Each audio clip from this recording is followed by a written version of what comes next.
나 78년도에 현장에 있을 때 사실 그 전에 다른 회사를 다녀보기도 했는데 사실 뭐 노동자들이 그 관리자한테 어떤 요구사항을 얘기하거나 잘못된 걸 얘기할 수 있는 그런 상황은 정말 전혀 없었거든요. 근데 그 이후에 동일방직에 들어가고 나서 노동조합을 알게 됐고, 노동조합을 통해서 그 우리 권리를 노동조합이 대신 진짜 이게 우리의 생각을 정말 종합해서 같이 협상하고 같이 우리 문제를 해결할 수 있는 게 노동조합이라고 생각을 했어요. 그래서 그때 당시에 저는 사실 되게 뭐 놀라기도 했고 정말 좋았어요.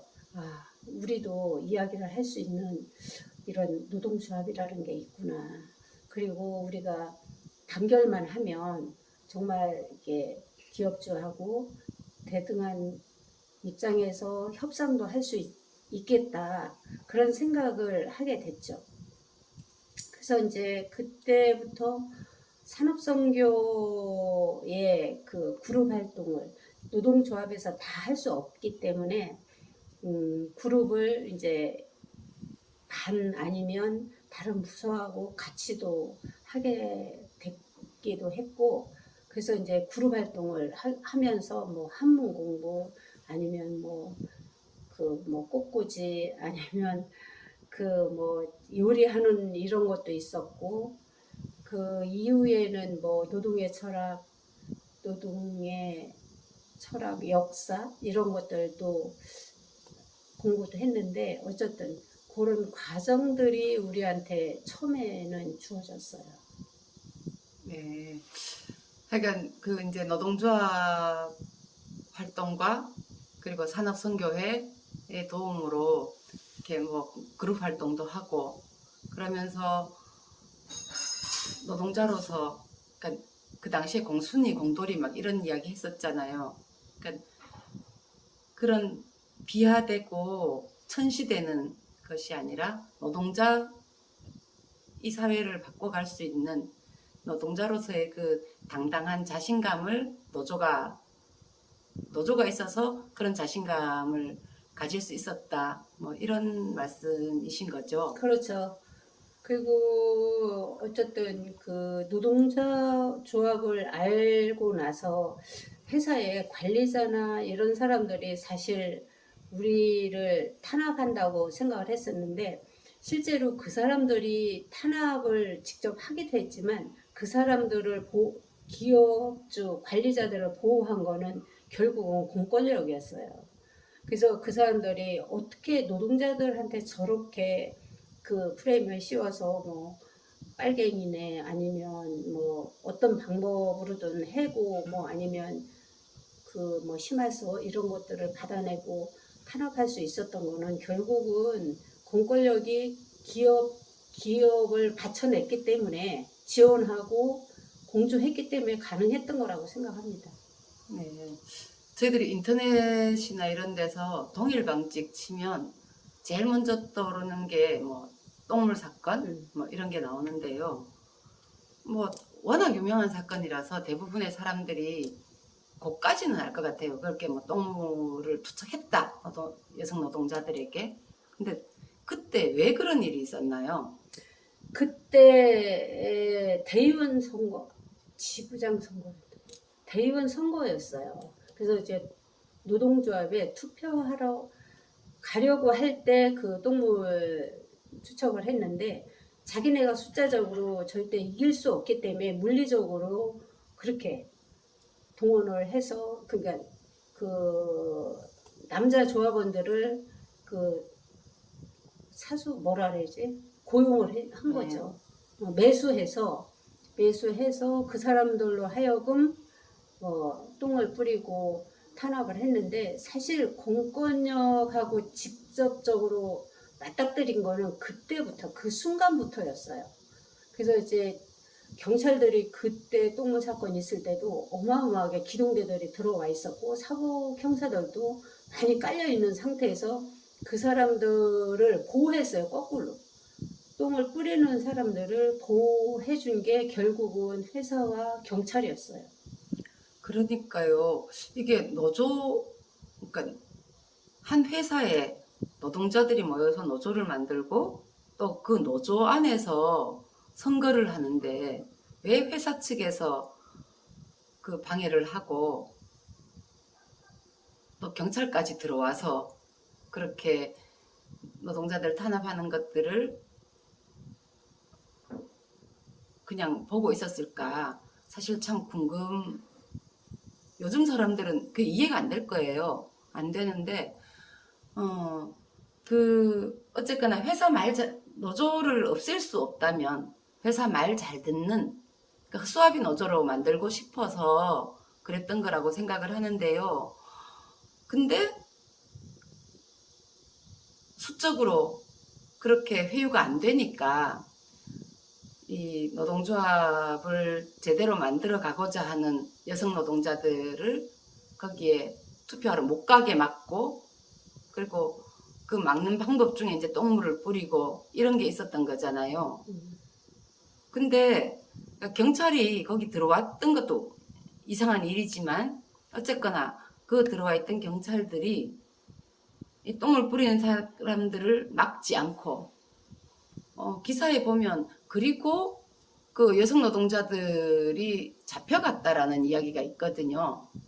근데 그때 그 기동 경찰대하고 사복 형사들이 많이 깔려 있는데 저도 그 현장에 있었는데 이렇게 똥을 뿌리고 쫓아다니고 이럴 때 너무 무서워서 경찰이 당연히 우리를 말려줄 수 있는 사람이라고 생각을 했어요. 보호해주는 사람이라고.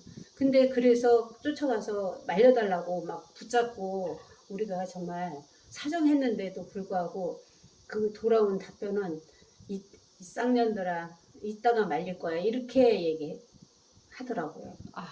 그래서 정말 더 이상은 우리 편은 아무도 없구나. 그리고 이게 공권력이 결국은 우리를 잡는 것, 그러니까 회사와 경찰, 공권력이 결국은 노동자 탄압의 주 핵심이라는 걸 그때 알았습니다.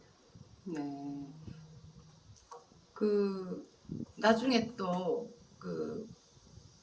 경찰한테 잡혀가고, 뭐 이제 옛날 선배들 이야기 들어보면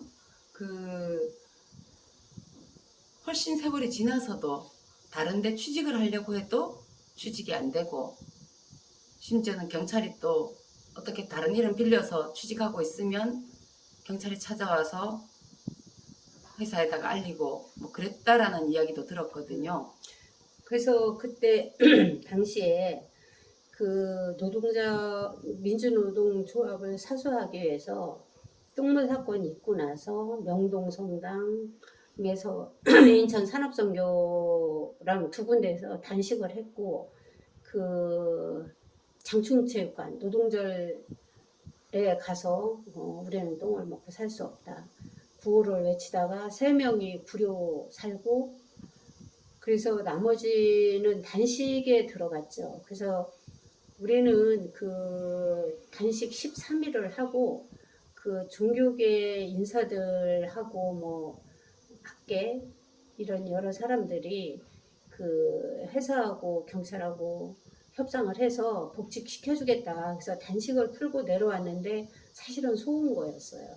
그때 당시에 조건을 거기에서는 복직을 시켜주겠다고 해서 내려왔는데 단식을 풀었는데 알고 보니까 우리한테 심할서와 그 각서를 쓰라고 그랬어요, 회사가. 근데 우리는 민주노조 원상 회복을 요구했고 당연히 그런 조건으로 현장에 돌아가는 줄 알았는데 전혀 아니었어요. 그래서 현장에 돌아갈 수 없었고 그때 당시에 현장에 몇 명이 생활고에 너무 시달리니까 급한 사람들 몇 명이 들어갔는데 결국은 협박에 못 이겨서 스스로 사직하고 나갔죠. 실제로 그 단식하고 있는 걸 풀기 위해서 네. 그러니까 결국은 이 공권력과 회사 측이 짜고 그냥 거짓말을 한 거잖아요. 그렇죠. 속인 거죠. 네. 그리고 그때 이후에 124명이 해고되고 블랙리스트가 작성이 된 거예요. 그때부터. 네. 그래서 그때 그 블랙리스트 보면 한국노총 위원장 이름으로 돼 있는데 그 나중에 알고 보니까 그게 안기부에서 그 직접 관여해서 그 블랙리스트를 작성했더라고요. 그렇죠. 예, 예. 그래서 그것 때문에 어디 가도 취업을 할 수 없었어요. 그래갖고 뭐 심지어는 노동청 그 인천 노동사무소에 갔는데도 항의하러 갔는데도 버젓이 그 블랙리스트가 책상 위에 놓여 있었어요. 그리고 회사가도. 근데 그게 그것뿐만이 아니라 다 1인 담당이 그때 있었어요, 경찰. 네. 그래서 우리가 어디로 가는지 다 동선을 파악한 거예요. 그래서 뭐 길게는 3개월, 짧게는 일주일, 3일, 뭐 한 달, 이 안에 거의 3개월 안에 해고당한다고 보면 돼요. 그래서 심지어는 뭐 식당 아니면 뭐 안내양도 하고 뭐 별 직업에도 다 우리가 들어갔었는데 어디를 가도 다 해고당했어요. 그게 블랙리스트가 사실은 그냥 블랙리스트가 아니라 살인 명부예요. 살인 명부. 노동자들한테는. 그렇죠. 그 사실은 저도 86년에 해고가 되고 어디에도 취직을 할 수 없었어요. 어디에도 취직도 못하고 그러니까 하여간 이력서를 내면 연락이 안 오는 거죠. 그리고 뭐 한 번은 제가 도저히 안 돼가지고 친구 누나 이름으로 제 친구 누나가 이제 저보다 2살 많은 그 언니 이름으로 공장에 들어갔어요. 들어갔는데 한 달 조금 지났는데 경찰이 찾아왔어요. 회사로. 어떻게 제가 그 회사에 있는지를 알았는지는 모르겠으나 그게 이제 다 블랙리스트로 저희들을 다 관리하고 있으면서 심지어 우리가 다른 이름으로 어디를 들어가면 그것들도 찾아낸다는 거죠.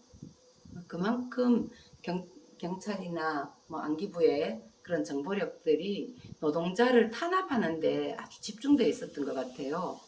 저도 저희 집에 저는 이제 공장에 다니면서 방을 얻어서 따로 나와 있었거든요. 그러니까 이제 어머니랑 동생이 사는 집에 한 달에 한 번 정도 뭐 이렇게 가는데 갈 때마다 어머니가 그 서부경찰서에서 찾아왔었는데 명함 받아 놓으세요. 그러면 명함을 안 주더라. 뭐 그러시기도 하고. 그래서 하여간 저는 그 당시에 집에 자꾸 찾아온다 그래서 서부경찰서에 전화해가지고 도대체 왜 나를 찾느냐. 찾지 마라. 니들이 나 취직시켜줄 것도 아니고 우리 식구들 먹여 살릴 것도 아닌데 왜 그렇게 관심을 많이 갖냐. 막 그렇게 경찰하고 싸우기도 했었는데요. 저는 그게 이제 87년이거든요. 87년인데 선배님들보다 한 10년 이렇게 뒤쪽이잖아요. 78년. 네. 이게 그때나 10년이 지난 그때나 그 이후로도 저는 지금 노동조합 하는 사람들에게도 이런 것들이 여전히 계속 지속되고 있다는 생각이 드는데 일단 이제 그런 이야기들은 이따가 이제 다른 분들 이야기를 듣고요. 그러면 선배님 이제 그렇게 경찰이 안기부가 노동부가 나서서 이렇게 노조를 깨트리려고 하고 노동조합 활동하는 분들을 탄압하고 했는데 이걸 어떻게 하면 사실 그 되게 나쁜 짓이잖아요. 그런 나쁜 짓을 공공연하게 공권력들이 국가가 버젓이 하고 있는데 어떻게 하면 이것들을 깨트려내고 좀 노동자들이 인간답게 제대로 살아갈 수 있는지, 또 정말 평등하게 살아갈 수 있는 세상을 만들려면 우리가 어떻게 해야 될지를 좀 얘기해 주시면 좋겠어요. 되게 어려운 질문인데요. 제가 답을 내놓을 수 있는 거는 아니고, 제 생각은 나름 생각해보면, 노동자들은 단결만이 살 길이다. 옛날부터 그 얘기를 했는데, 지금도 그거는 마찬가지예요. 그러니까 어떤 상황이 오더라도 우리가 정말 노동자들 스스로가 똘똘 뭉쳐 있으면 그거는 뭐 회사든 공권력이든 사실은 그거를 이길 수 없다고 생각을 합니다. 근데 그게 말처럼 쉽지 않은 게 경제적인 먹고 사는 문제이기도 하고 노동자들은 특히 길이 한 가지밖에 없잖아요. 그렇죠. 그래서 그 노동할 수 있는 테러를 막아버리면 쟤들도 그 답을 알기 때문에 그걸로 탄압하고 그걸로 목을 조여오는 이유가 그런 건데 그것만 우리가 어떤 방법으로라도 이겨낼 수 있다면 해결할 수 있다면 우리는 우리의 삶을 정말 이렇게 정말 우리가 원하는 삶을 좀 살 수 있지 않을까 그런 생각이 드는데 어찌됐든 지금은 예나 지금이나 뭐 크게 달라진 것도 사실은 없어요. 결과적으로 보면.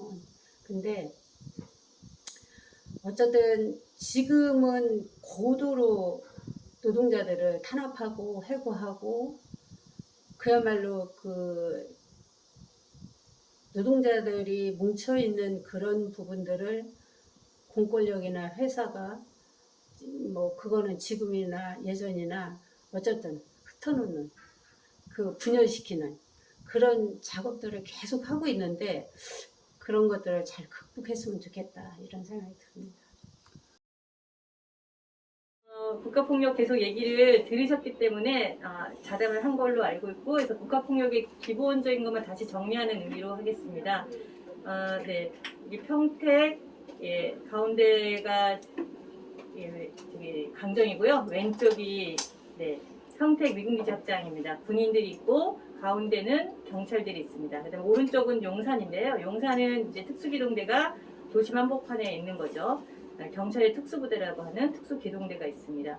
그래서 국가폭력의 주요한 이제 개념 중에 하나는 국가기관에 의한 집행이라고 하는 것이고 그 집행의 주체들이 보면 군인, 경찰, 그리고 경찰에서의 특수기동대가 했다라는 걸 이것만 봐도 알 수 있습니다. 그리고 고전적으로 우리가 국가범죄, 국가폭력하면 전쟁을 많이 얘기합니다. 전쟁 중에 국가범죄, 그리고 평화에 반하는 범죄, 그리고 반인권, 인도주의에 반하는 범죄 이렇게 국제사회에서는 국가폭력을 이제 크게 세 가지를 얘기해요. 그래서 그거에 해당하는 것들이 아까 앞서 말한 것들도 있고요. 여기 보시면 이건 4.3인데요. 거의 내전에 가깝게 학살을 했는데요. 4.3 그리고 가운데가 여기는 강주입니다. 강주고 오른쪽 위에가 형제복지원이에요. 여러분이 형제복지원은 잘 모르시는 분들도 있겠지만 이제 국가폭력으로 이제 얘기하는 이유는 내무부 훈령에 의해서 불황인들이라고 하는 사람들을 강제로 수용하고 인당 돈을 받아서 강제 고용을 시켜서 돈을 이제 벌었던 거죠. 그리고 오른쪽 하단은 이른바 고전적인 범죄라고 하는 전쟁 중에 민간인 학살, 한국전쟁 시기에 민간 학살을 볼 수 있습니다. 그래서 이렇게 국가범죄하면 떠오르는 것들이 집단, 살해, 학살, 그다음에 강제전향, 의문사.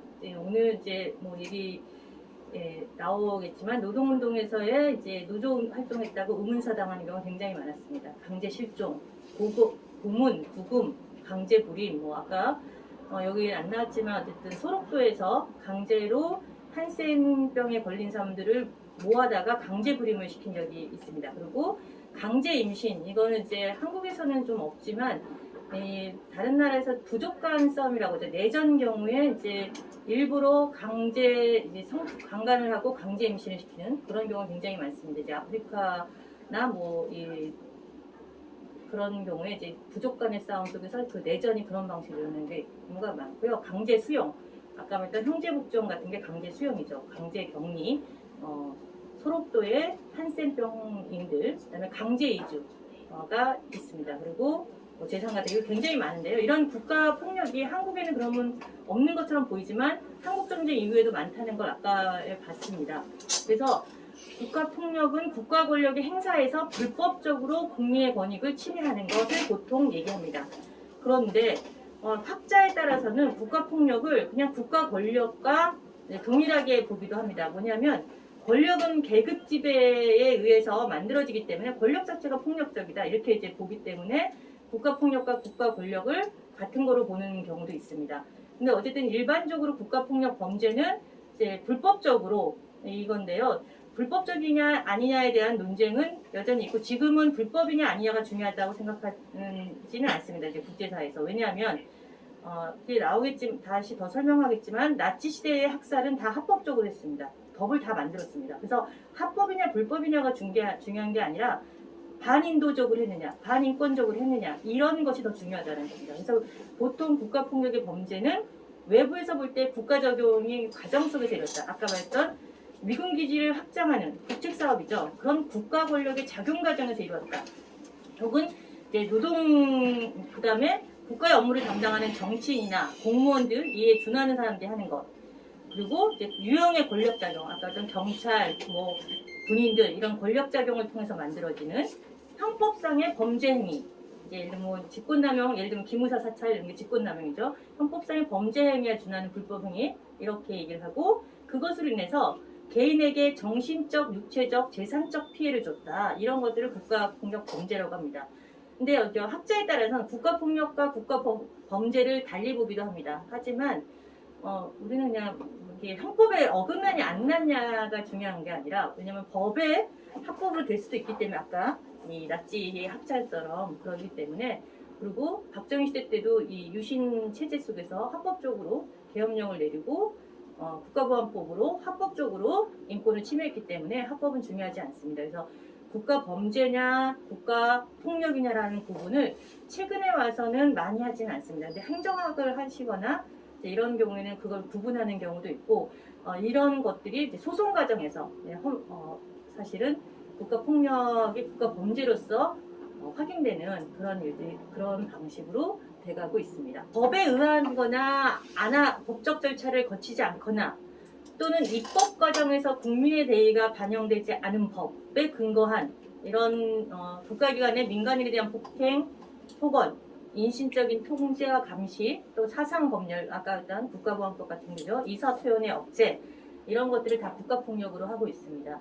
그래서 국가가 폭력하는 그 묵인하는 영역들 이런 것도 이제 철거민에서 이 철거투쟁 과정에서 용역 깡패들의 폭력을 묵인하는 거죠. 이런 것도 국가폭력에 해당하는 거 아니냐 이제 우리는 넓혀가고 있습니다. 그리고 적법 여부가 명확하지 않은 노사 분쟁에서 명분 없는 공권력 투입. 특히 이제 우리가 오늘 나눌 건데요. 노사 분쟁에서 명분 없는이라고 하는 게 이제 실제 명분 없는 것이 아니라 이 권위주의 정권에서는 아주 노골적으로 노동자들을 통제했습니다. 그리고 노동자의 강제 해산, 노조 활동에 대한 경찰의 폭력, 그다음에 철거 영역에 대한 주민 폭력 이런 것들이 다 국가 폭력의 내용에 포함됩니다. 왼쪽 하단에 있는 게 이제 그 쌍용차 2009년 쌍용차 파업 투쟁에 대한 경찰의 진압입니다. 제가 이 사진을 이제 보여드린 게 아까 강주항쟁 사진하고 아주 똑같습니다. 그래서 저도 이때 이 장면을 보고 엄청 충격적이었고 어떻게 양상이 저렇게 똑같을 수가 있는가. 이제 이 노동자들의 합법적인 권리 행사, 헌법상의 권리 행사를 이렇게 무력으로 경찰들이 진압하는 것에서 드러나고요. 오른쪽 하단은 이제 백남기 농민이 민중 집회에서 민중 총궐기 집회에서 집회에 항의했는데 뭐 허가되지 않은 집회라고 경찰이 물대포를 쏘면서 결국에 사망하셨던 곳입니다. 경찰의 폭력이라고 하는 것이 현재까지 진행형이다라고 하는 것들을 볼 수 있습니다.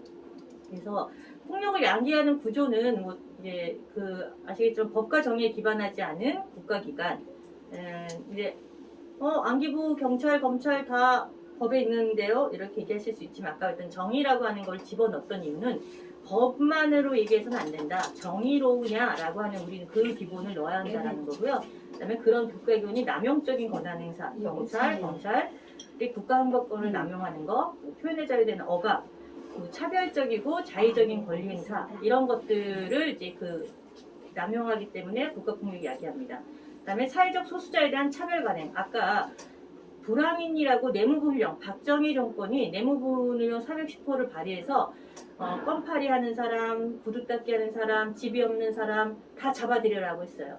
그 내무부 훈령에 따라서 다들 돈 벌려고 경찰들이 다 어린 소년들 혹은 집에서 싸우고 술 마시고 나왔던 여성들 혹은 하룻밤 집에 안 가고 공원에서 잤던 사람들까지 이른바 불황인뿐만 아니라 모든 보이기에 남루한 사람들을 다 잡아가서 돈을 버는 구조가 됐어요. 그래서 이런 불황인에 대해서 차별 관행이 내무부 훈령을 만들었고 그 내무부 훈령은 자신의 돈벌이가 되는 사회복지기관에서의 돈벌이로 벌어졌습니다. 이렇게 소수자에 대한 차별 관행도 국가폭력을 야기하는 구조다. 삼천교육대는 여러분들이 많이 아시는 것이니까 넘어가겠습니다. 억압적인 법제도가 또 국가폭력을 야기합니다. 국가보안법 너무나 잘합니다. 근데 국가보안법이 아니라 노동법도 현재 그렇다는 거죠. 물론 지금은 많이 낮았다고 하지만 여전히 노동법에서 한국은 파업을 처벌할 수 있도록 되어 있습니다. 그래서 이걸 바꿔야 된다고 얘기했지만 현재까지 사실 노동법 체제에서 파업에 대해서 아주 구체적으로 절차를 명시해서 그 절차 중에 하나만 안 해도 불법 파업이 됩니다. 외국의 법제에 그렇게 되어 있지 않거든요. 그래서 국가보안법, 노동법도 국가폭력을 야기할 수 있는 것이 되고 있다는 거. 관행도 문제지만 법도 그렇다. 그래서 권위주의 정권, 이른바 독재 정권 당연히 그렇죠. 근데 지금의 정부에서도 국가 권력에 대한 비판이나 저항권 행사를 불온시하는 그런 정권에서는 이걸 폭력을 야기한다는 거고요. 그리고 대규모 개발, 특히 이제 박정희 전두환 개발 및 개발 사업에서 이 폭력이 일어납니다. 철거민이 그렇고요. 그다음에 국책 사업이라고 하는 국책 사업에는 꼭 미군 기지 확장만 있는 게 아니라 송정탑 건설 같은 국가가 정한 정책 사업을 하기 위해서 대규모로 주민들에 대한 탄압을 합니다. 이런 것들이 이제 그 정권의 성격과 정권이 어떤 정책을 하는가에 따라서 폭력이 야기됩니다. 그다음에 마지막으로는 이제 국가주의적 폭력적인 문화, 반공주의가 굉장히 한국 사회에 넣었고요. 그래서 국가폭력을 용인하는 이제 이른바 백세 테러 집단들이 있죠. 그런 것들이 폭력을 확산시킵니다. 이게 이제 폭력을 야기하는 구조이고요. 권위주의 정권에서의 폭력은 보통 이제 우리 의문사 그리고 강제연행, 뭐 공안기관에 고문, 공안기관에 갔다 오신 분이 되시겠어 얘기해 주시겠지만 이런 고문이라고 하는 형태가 굉장히 많습니다. 그리고 군대에 의한 국가폭력 지금도 많죠. 근데 어쨌든 군대가 나서서 민간인들 학살하죠. 강주 학살 때처럼 그렇죠. 그 다음에 정권의 독재성에 대한 억압, 계엄령 뭐 이런 방식으로 합니다. 그래서 민주화 세력만이 아니라 노동자, 농민, 학생, 빈민 등이 대다수가 이 국가폭력의 희생양이 됩니다. 제4.3이 그랬고 쿠데타 유신체제 5.18 다 그랬습니다. 그다음에 삼천교육대 형제복지원도 다 권위주의 정권하에서 강제 수용, 강제 격리되었던 사람들입니다. 그리고 이것이 사법부에 의한 국가폭력이 나옵니다. 우리는 이제 사법부는 아니지 않냐라고 하는데 이거는 이제 다 아시다시피 사법부가 사형을 선고하고 무기징역을 선고하면서 사법부가 국가폭력의 주체로 나섭니다. 그래서 이게 예전에는 사법부의 국가폭력에 대해서 이걸 사법부는 법정에 의해서 한 거 아니냐라고 했지만 그렇지 않으니 밝혀지고 그래서 이 판사들도 국가폭력의 가해자로서 얘기가 됩니다. 고문, 구속, 의문사 살해 이런 여러 가지 해고까지 포함해서 권위주의 정권에서 국가폭력이 일어납니다. 오늘 이제 해고되신 분도 얘기를 해주실 거라 생각하는데요. 그런 권위주의에서 국가폭력은 노동자에게도 여전히 드러났다는 거고요. 그 다음 페이지로 가면 그래서 탈권위주의 정권에서요. 지금의 체제죠. 그래서 김대중 정권과 노무현 정권에서도 국가폭력은 이어졌습니다. 아까 했던 평택 미군지 한미 FTA 반대 투쟁하던 농민이 사망하는 이런 끔찍한 일이 있었습니다. 이명박 정부에 들어서 특히 노동자 탄압이 극심해졌습니다. 왜냐하면 이제 이명박 정부가 들어선 게 친기업 정책, 비즈니스 플랜드리 정책이라고 흔히 얘기했죠. 정권 초기부터 그런 정책을 굉장히 많이 했고 그런 상황에서 쌍용차 노동자들이 정리해고에 반대하니까 강제 진압을 했습니다. 그리고 용산 철거민 강제 진압 개발과 관련해서 용산을 개발하면서 이런 일이 벌어졌습니다. 그래서 이전과 다른 거라고 하면 똑같이 국가폭력이 일어나고 있지만 군대를 동원한 국가폭력은 사실상 많이 줄어들었다. 아까 평택 같은 경우는 이제 군인이 있었지만 평택 외에는 군인이 나서서 민간인에게 대한 폭력을 행사하는 것들은 없습니다. 이제 보통 민간인이라고 하면 이제 공무원이 아닌 군인이 아닌 경찰이 아닌 이제 민간인이라고 얘기하는 건데요. 그래서 군대에 의한 폭력이 직접 민간인에게 하지는 않았다. 아까 이런 게 차이가 있을 뿐 나머지는 이제 차이가 없다. 그리고 정보기관에 의한 것도 고문이라는 형태가 덜 있다. 고문이 아예 없는 건 아닙니다. 고문이 줄어들고는 있어요. 근데 실제 경찰과 검찰에 의해서 고문이 많은데 그 고문들이 줄어들고는 있지만 예전과 같은 고문의 양상은 아니다. 예를 들면 자만 재우는 정도의 고문 이런 정도가 한 2010년도까지 그러니까는 뭐 이명박 정부에서도 한번 양천경찰서에서 고문해갖고 문제된 적이 있었는데요. 그런 거 외에는 사실 이제 고문 같은 경우는 줄어들고 있다. 그러니까 다른 방식의 고문, 노골적인 고문은 아니다 이런 얘기고요. 그 다음에 이제 보시면 노동운동에서의 국가폭력만 오늘 이제 주제와 관련해서 얘기를 하면 네. 이 노조 결성 자체에 대한 탄압을 권위주의 정권에서 많이 했습니다. 특히 현재까지 이어지는 게 이제 노동 활동에 대한 탄압이고 파업에 대한 탄압입니다. 물리적 탄압을 하죠. 경찰이 들어와서 때리고 뭐 엄청나게 하고 그다음에 구속과 벌금 등 사법 탄압이 같이 이루어진다라고 하는 것이 있습니다. 이 사법 탄압이 같이 이루어지는 방식은 뭐냐면 노동법제도 구조에서의 폭력이기 때문입니다.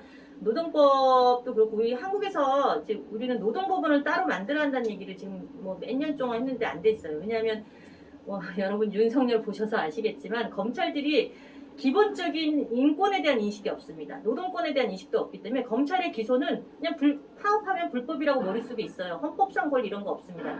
노동법에 대한 인식이 없는 사람들이 검찰로서 기소를 하고 또 그걸 바탕으로 법원이 판단을 해요. 그러니까 이런 법제도와 이런 상황에서 국가폭력이 그냥 용인이 되는 거죠. 단지 경찰의 폭력만의 문제가 아닙니다. 이제 그런 것들이 동일방지 YG치 구로동면 파업에서 쭉 이어지고 있습니다. 현재까지 있습니다. 87년 민주항쟁 이후 노동운동에서의 국가폭력이 조금 줄었다고는 하지만 근본적으로는 줄지 않았다. 왜냐하면 노동복제에 대한 국가폭력이 있고 여전히 한국에서 노동 3권, 특히 파업권은 권리로서 인정되지 않는 이 상황이 있기 때문입니다. 그래서 파업권 행사에 대한 형사처벌과 민사처벌을 빼야 됩니다. 이게 이 부분은 사실 200년 전에 이미 유럽에서 영국에서 파업권은 중요한 권리고 자본가와의 싸움에서 힘이 없는 노동자들이 할 수 있는 거는 파업권, 이른바 이제 모여서 싸우는 거다. 이거는 국제사회가 인정한 겁니다. 그래서 이걸 형사처벌한다는 건 대항 수단을 주지 않는 거기 때문에 파업권과 관련한 형사처벌, 민사처벌은 없는 것이 국제사회의 기본 법제입니다. 그런데 한국에서는 파업권했다고 잡혀 들어갑니다. 쌍용차에서 정리해고했던 파업 투쟁했던 사람이 얼마나 많이 잡혀갔습니까? 그래서 형사처벌, 그리고 그 형사처벌은 이른바 업무방해라는 형태, 그 다음에 폭력행위 이런 걸로 같이 처벌해갖고 가중처벌해서 3년, 6년, 7년, 10년까지 가는 경우도 있습니다. 그리고 그것만 끝이지 않고 얼마 전에 쌍용차와 관련한 국회에서의 이 결정이 있었죠. 의결이 있었는데 경찰의 손배를 처리하는 거 있잖아요. 이런 민사처벌도 합니다. 민사처벌을 국가기관이 한 거는 사실 이제 이명박 때 많아진 거고요. 그전에는 국가기관이 이 노조의 민사처벌을 하지 않았어요. 보통 회사가 민사처벌을 했는데요. 한국은 그러지 않았다는 거죠. 손배가. 그래서 처벌이라고 표현한 거는 그런 의미입니다. 그리고 그 외에도 아까 87년 항쟁 이후 국가폭력이 조금 줄었으나 근본적으로 줄지 않았다는 게 현대중공업 골리앗 투쟁에서 보시고 최근까지도 이 많은 사람들이 골리앗 투쟁처럼 이제 현대중공업, 현대자동차 파업하면요. 경찰력이 엄청나게 동원됐습니다. 울산에서는 경찰 보는 게 쉬웠습니다. 근데 지금은 워낙 싸움이 없으니까 그런데요. 이런 게 문제고, 그 쟁의행위에 대한 사법화, 쟁의행위에 대해서 사법적으로 이게 불법이다, 합법이다 이런 식으로 평가하는 그런 관행들이 이 국가폭력에 대한 것들이 줄지 않는 것 중에 하나입니다. 그 다음에 국가폭력의 피해 구제와 관련해서는 국제사회 원칙이 있습니다. 이거와 오늘 이 얘기는 아마 안 나오긴 할 텐데 그래도 간단하게 하면 국가폭력과 관련해서는 이제 95년 유엔 인권위원회 지금으로 하면 이제 유엔 인권이사회 정도의 수준이었어요. 지금 인권이사회가 만들어지기 이전이어서 유엔과 관련한 기구 중에 하나인 인권위원회에서 차별 방지 및 이제 그 소수자 보호 소위원회에서 결의한 게 있습니다. 이게 이제 흔히 인권단체들이 불처벌의 원칙이라고 얘기하거든요. 인권 침해자의 불처벌에 대한 투쟁을 통해 인권을 보호하고 신장하게 한 일련의 원칙입니다. 그러니까 불처벌을 되면 인권 침해는 방지할 수 없다는 거예요. 그래서 처벌이 매우 중요하다는 거예요. 예방 방지를 위하고 피해자를 구제하기 위해서도 가해자는 처벌해야 된다. 국가 범죄자들, 폭력의 책임자들은 처벌받아야 한다는 게 불처벌의 원칙입니다.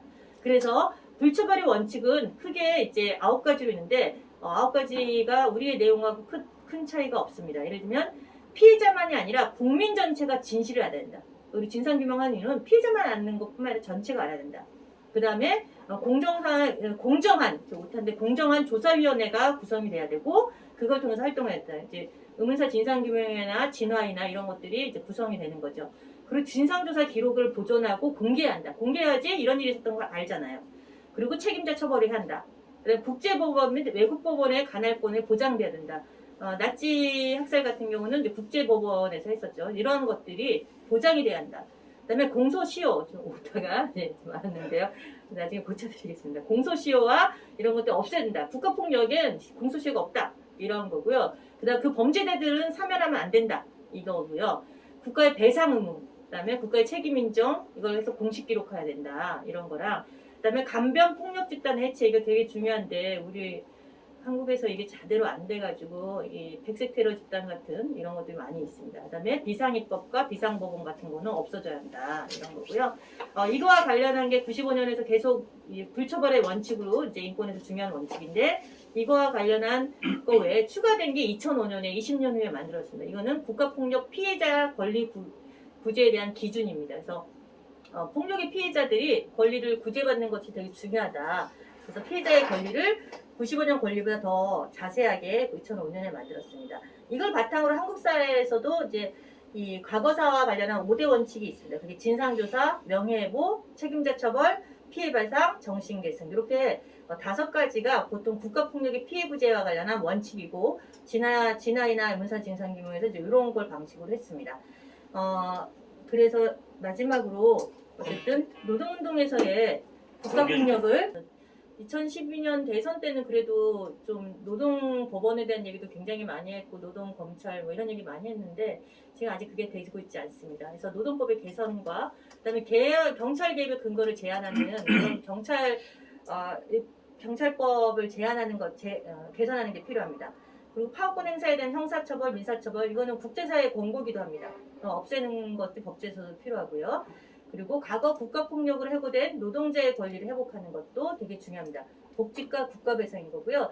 최근에 이제 그 김진숙 동지가 이제 복직을 위한 투쟁을 했었는데 그것도 해고된 노동자의 권리 회복입니다. 그냥 복직이 아니라 이제 사실 뭐 진상규명과 관련해서 하고 나서 일정의 위로금만 주는 것으로 그게 권리가 회복됐느냐 그건 아닌 거죠. 그래서 이런 부분도 같이 고려해야 한다라고 하는 것이 노동운동에서 국가폭력 분절 방안이 같이 얘기를 해주는 게 아닐까 싶습니다. 네, 제가 얘기할 건 여기까지입니다. 감사합니다. 네, 고맙습니다. 화면 공유 이제 안 하실 것 같습니다. 네, 공유 어때요? 네, 우리 명숙 동지께서 우리 한 30분 정도 국가폭력과 관련된 거, 노동운동이나 뭐 각종 뭐 우리 쌍용자동차, 우리 아까 등등 너무 많잖아요. 오늘 먼저 다 여기 오신 동지들부터 박수 한번 쳐주시면 감사합니다. 감사합니다. 그래서 오늘 좀 많은 분들이 들어와 계신 것 같습니다. 지금 여러분들이 화면상 저희들이 화면 조작을 좀 해놨기 때문에 많은 분들이 들어와 있지만 감사하게 아주 귀한 시간 감사합니다. 오늘은 말 그대로 포인트를 국가폭력이 곳곳에서 벌어지고 있는데 포인트를 아예 딱 노동운동에 어떻게 국가가 개입을 해서 괴롭혔는지 얘기를 나누면 좋겠습니다. 저는 우리 민주정치 계승연대에서 이사 막내 이사고요. 이름은 김선기라고 합니다. 반갑습니다. 네, 노동조합은 민주노총에서 활동하고 있고요. 어저께는 좀 가슴 아픈 일도 벌어졌는데, 아무튼 저희들이 오늘은 시간 되는 대로 1시간 정도, 1시간 반 정도 해서 해주고, 먼저 오신 동지들부터 발제도 해주셨는데, 명수 동지부터 자기 소개와 어떤 일을 요즘에 근황 정도 말씀해 주시면 우리 화면 보시는 동지들이 네. 좋아할 것 같습니다. 네, 안녕하세요. 저는 인권운동 네트워크 바람에서 일하고 있고요. 바람은 최근에 이 장애인 노동권 관련한 지금 실태조사, 보호작업장에서 일하는 장애인, 중증 장애인들 실태조사를 하고 있고요. 그다음에 코로나 시기에 필수 대면 노동자 설문조사 등을 하고 있습니다. 그리고 비정규직 이제 그만 공동투쟁에 같이 하고 있습니다. 반갑습니다. 네, 또 우리 옆에 우리 전설, 제가 아주 어렸을 저는 의식이 1986년도부터 있거든요. 초등학교 들어갈 때부터밖에 없기 때문에 제가 7살, 6살이었던 1985년도의 기억은 거의 없습니다. 그래서 첫 기억이 또 나기 전에 이제 나중에 역사로서만 알고 있던 1985년도에 구로 동맹파업의 스타 우리 김준희 동지께서 나오셨는데요. 본인 소개와 요즘에 어떻게 지내시는지 인사해 주시면 감사하겠습니다. 카메라를 보고 얘기해 주십시오. 네, 반갑습니다. 저는 그 구동파업 대우업 패럴에서 교육선전부장으로 활동을 했는데 투쟁을 모두 지휘했죠. 그리고 이제 구동파업을 시작을 하면서 어쨌든 여전히 투쟁을 구성하고 진행하고 또 마무리까지 해야 되는 이런 역할을 맡아서 활동을 했었습니다. 그래서 37년 정도 어쨌든 그때 활동을 하고 감옥에 다 갔다 오고 또 노동자로서 한동안 활동하다가 사실은 여기 이제 계승연대에서 쭉 활동을 했었죠. 그리고 이제 보험 노동자로서 한 10년 동안 일을 했는데 사실 노동조합 구성을 꿈을 못 꾸다가 올해 1월 21일 날 노동조합을 어쨌든 보험 노동자들도 노동조합이 있어야 된다 그래서 1월 21일 날 노동조합을 결성하고 지난 7월 28일 150일 동안 천막농성을 해서 지회장 역할을 했었는데 그 150일 동안 천막농성을 하면서 초기에 너무 준비가 안 된 관계로 우발적으로 마치 시작한 듯한 그런 느낌을 지울 수가 없었고 법 제도적으로 또는 실제 상황 속에서 많은 문제를 야기를 했었습니다. 그래서 정말 여러 가지 많은 문제를 그 천막 안에서는 해결할 수 없어서 그냥 지회장 역할을 내려놓고서 새로운 방안을 모색해야 되지 않을까. 실제로 지금 하나생명 설계사들이 17,000명 그리고 이제 전체 보험 설계사들이 40만 명인데 이들을 대상으로 도대체 우리는 잘 시작을 했을까? 시작은 잘했으되 도대체 마무리를 어떻게 해야 되는가 이런 여러 가지 고민들을 하고 어쨌든 잘 지내보려고 애를 쓰고 있는 그런 상황입니다. 네, 우리 김준희 동지 좀 이따가 계속 또 해보신 얘기 몇십 년 만에 노조를 복귀했는데 상처받은 얘기, 이따 재밌는 얘기도 좋은 상처, 경험담 과거에 아마 우리 지금 후배 활동가들한테 들려주실 얘기들이 많을 것 같아요. 사실은 저희 어머니 뻘인데 그 노동운동의 데모시죠. 그리고 완전 이제 고문이신데 지금 신입 활동가들이 듣고 싶은 말들이 아마 엄청 많을 거예요. 상상할 수 없는 국가 폭력에 대한 거, 이렇게 나쁘게 말하면 납치도 막 해가고 막 구타도 하고 막 그런 얘기들을 해주시면 좋겠습니다. 다음은 많이 언론에서 보고 우리 현장이라면 늘 힘든 비정규직 노동자들 곁에는 늘 이 동지가 있습니다. 우리 꿀잠 상임이사 맡고 계시죠? 네. 우리 김소율 동지 인사 좀 해주시고 요즘 어떻게 사시는지 인사 좀 해주시면 반갑습니다. 감사하겠습니다. 저는 지금은 비정규 노동자의 꿀잠에서 상근 활동을 하고 있고요.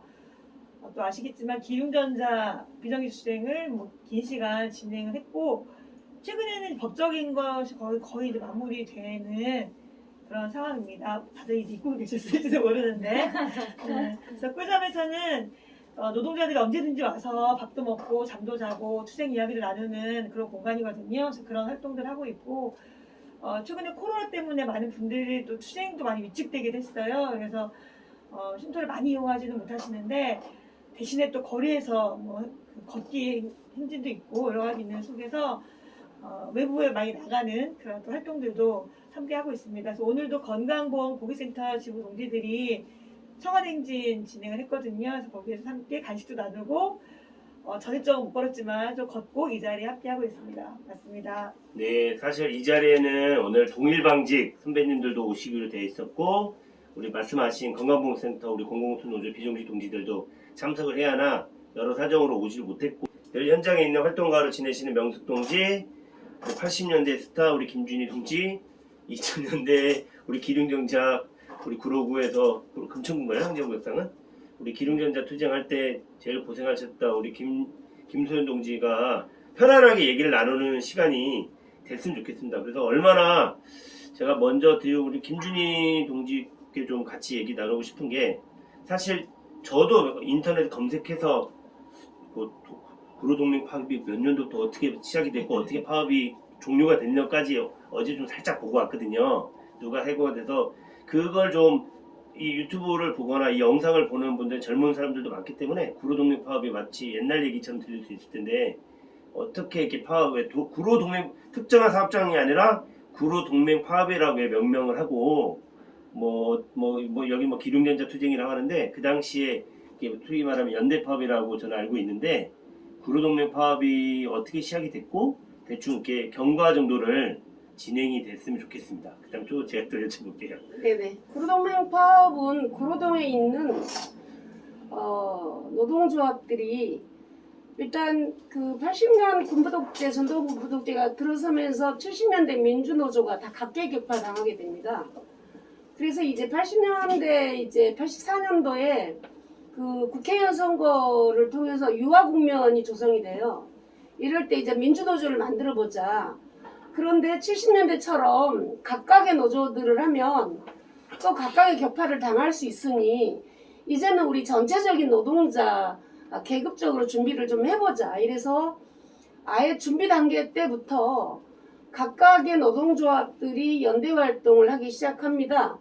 그리고 구로동 안에 있는 노동조합들과 영등포에 있는 서율섬유를 합쳐서 어쨌든 구로동맹파업이라고 이렇게 얘기된 거죠. 그래서 민주노조 활동을 그렇게 함께 하다가 1년 동안 84년도에 생겨서 85년도 6월 9일까지 1년 동안 어쨌든 민주노조 활동을 교육도 같이 하고 취미생활도 같이 하고 뭐 등산도 같이 가고 뭐 이렇게 여러 가지 함께 생활을 하고 어용노조들 상경복장 이런 데도 막 같이 쳐들어가서 민주노조로 견인을 내려고 애를 쓰고 이런 여러 가지 노력들이 있었는데요. 그러면서 6월 9일, 85년 6월 9일에 어쨌든 저희 대우어페럴 2공장 운동장이 꽤 넓었을 텐데 거기에서 공단 노동자들 모두 모여서 1주년 잔치를 하게 돼요. 그때는 쌀 한 가마가 80kg인데 큰 가마로 쌀 2가마니 하고 돼지고기도 어마어마하게 하고 막 이렇게 해서 돼지 머리 놓고 절도 하고 노동자들도 와서 완전히 거의 구로공단이 해방구인 것처럼 그리고 이제 한 공장 건너에 삼성물산이 있었는데 저희가 이제 임금 인상 투쟁도 모든 노동자들이 다 같이 나서서 시장 조사하고 감자가 얼마니 뭐니 얼마니 다 해서 저희는 이제 정액 1,080원을 요구했었어요. 그래서 임금 인상도 투쟁도 화려하게 하고 그 다음에 6월 9일날 어쨌든 1주년 기념식을 하고 아까 이제 그렇게 임금 인상 투쟁을 하고 나서 삼성은 이렇게 근래의 노동조합이 만들어졌지만 그때는 삼성 노동자들은 자동으로 월급 올려주고 그때는 에어컨 같은 거 없었는데 식당에 에어컨도 해주고 이런 식으로 싸우지 않고도 효과를 보는 이런 구로공단이 완전히 자유로웠던 것 같아요. 그래서 1주년 행사를 그렇게 거대하게 했는데 이제 이런 걸 보면서 경찰과 노동부 그때는 상시적으로 같이 노동부에도 사법권이 있기 때문에 같이 조율을 해서 어떻게 이걸 처리할 건가. 이대로 놔두면 구로공단이 아마 민주노조 열풍으로 아마 쉽지 않을 거다. 자기네가 통제하기 쉽지 않을 거다. 이런 생각을 했던 것 같고, 그렇게 해서 6월 24일 날 대화패널 위원장, 사무부장, 여성부장 이렇게 세 사람을 구속을 합니다. 그렇게 해서 이제 그것을 민주노조 탄압의 신호탄으로 보고, 그게 이제 토요일 2시인가 그랬는데, 토요일 오후부터 해서 일요일까지 투쟁을 준비를 해서, 이제 월요일 아침, 8월 24일 아침 8시 50분을 기해서 투쟁을 시작하게 되는 게 이제 구로공단 파업의 시작입니다. 나중에 또 네. 말씀드릴게요. 지금 제가 놀라운 거는 마치 하나도 안 보고 계신데 시간대까지 그 지금 거의 내일 모레면 40년 아닙니까? 내일 모레 그죠? 근데 어제 일처럼 그 시간대까지 그 이제 노동자다 보면 이게 그 노동 그 파업 일지를 작성하지 않습니까? 거기 있는 것처럼 얼마나 이 각인되어 있으면. 근데 제가 하나 더 여쭤보면 이따 이어서 하겠지만은 고초를 좀 많이 겪으셨을 것 같아요. 그때 아까 교육선정 부장님 네네네. 그거 하면서 사실 많이 이게 소위 말하는 블랙리스트도 됐을 수도 있고 그 얘기를 좀 해주시고 기룡으로 넘어갈게요. 그때 당시에도 뭐 두들겨 맞고 피 흘리고 뭐 이런 거를 굉장히 많이 했었고, 저가 투쟁이 많았고, 그건 좀 찾아보면 어쩌면 있을 것 같아요. 저희 열심히 한다고 했는데 뭐 다음 카페도 있었는데 참 운영을 잘 안 해서 모르겠고, 그 이후에 제가 살아오면서 한 해고는 한 7번 당했던 것 같아요. 저도 이제 투쟁이라는 투쟁은 삭발투쟁, 뭐 동맥도 끊어보고 별짓을 다 했는데 가장 외롭고 힘든 투쟁이었던 것 같으니까, 어디 성수동에서 90년도에는 예전에는 외부에서 그러니까 전노예부나 민주노총 이런 게 없을 때 지역의 상담소라고 하는 게 이제 노동조합 활동을 도와주는 이런 게 있었는데, 그때는 이제 노동조합 운동이 이렇게 하락세가 있어가지고 상담소들이 깨져가는 과정이었어요. 제가 이제 노동조합을 만들었는데 그 밖에서 도와줄 사람이 없는데 신고필증을, 그러니까 이게 소위 이제 국가폭력의 일종이거든요. 신고필증을 내주지 않는 거야. 노동부에서. 네. 근데 이것도 이제 굉장히 어려운 거예요. 이제 제가 블랙리스트로 3개월 만에, 그러니까 3개월 동안은 두려워서 이렇게 뭐 서류를 못 내는 거지. 그래서 서류를 계속 3개월 내내 갖고 오라고 그러는 거야. 그래서 이제 서류를 냈는데, 이력서를 냈는데, 이제 쭉 줘야 된 거지. 그래가지고 토요일날 퇴근 시간에, 그땐 토요일에 일을 했거든요.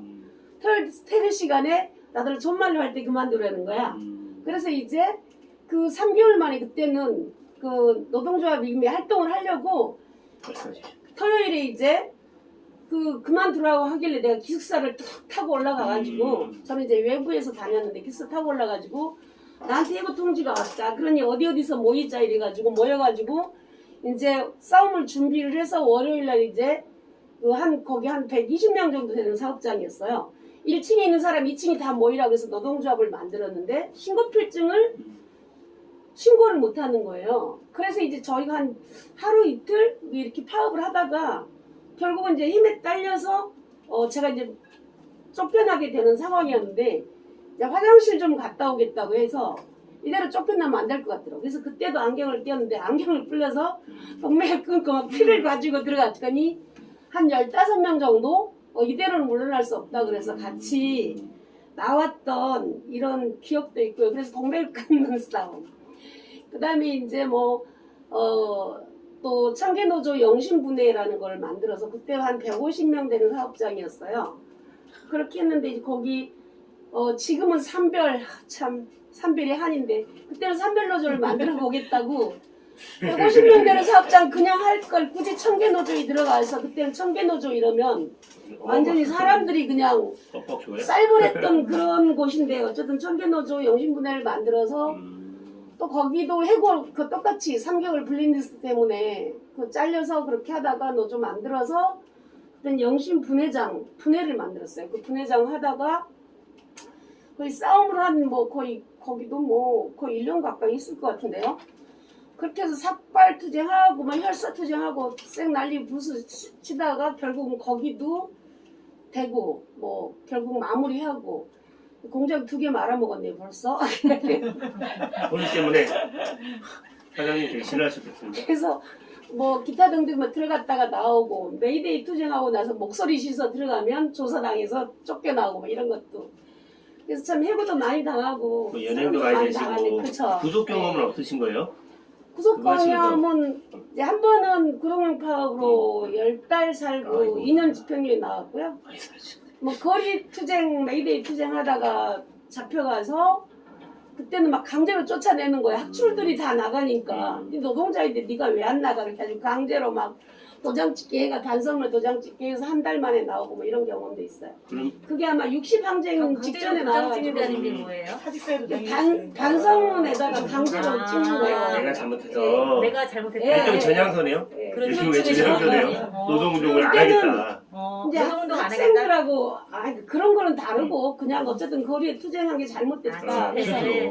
그때는 이제 메이데이 그렇죠. 투쟁이 이제 카드 투쟁 이런 게 많았었는데 맞아요. 옛날에는 이제 학생들하고 같이 들어가게 돼요. 그러면 이제 학생들이 그때는 이제 다른 사람 지금은 뭐 이렇게 세상이 좋아졌지만 그때는 다른 사람 신분을 가지고 있는 거죠. 제 신분을 갖고 있는 게 아니라. 주민등록증하고 네, 다른 사람 신분을 주민번호 외우고 후배 주민번호 외우고 들어가서 걔네가 계속 쫓아다니고 블랙리스트가 그러니까 애매한 상태인 거예요. 그러다 보니까 그때는 또 나가서 싸우자 이런 분위기가 대세였던 것 같아요. 그래서 학생들도 다 그냥 하고 나가는데 제가 한 달 동안 버티고 있었는데 결국 저도 나왔고 다 이 사건 사람들이 다 나갔는데 니네 왜 있어 빨리 나가 막 이래가지고 어거지로 이제 한 달 만에 나온 이런 경험이 있고요. 뭐 경찰서는 뭐 수시로 네.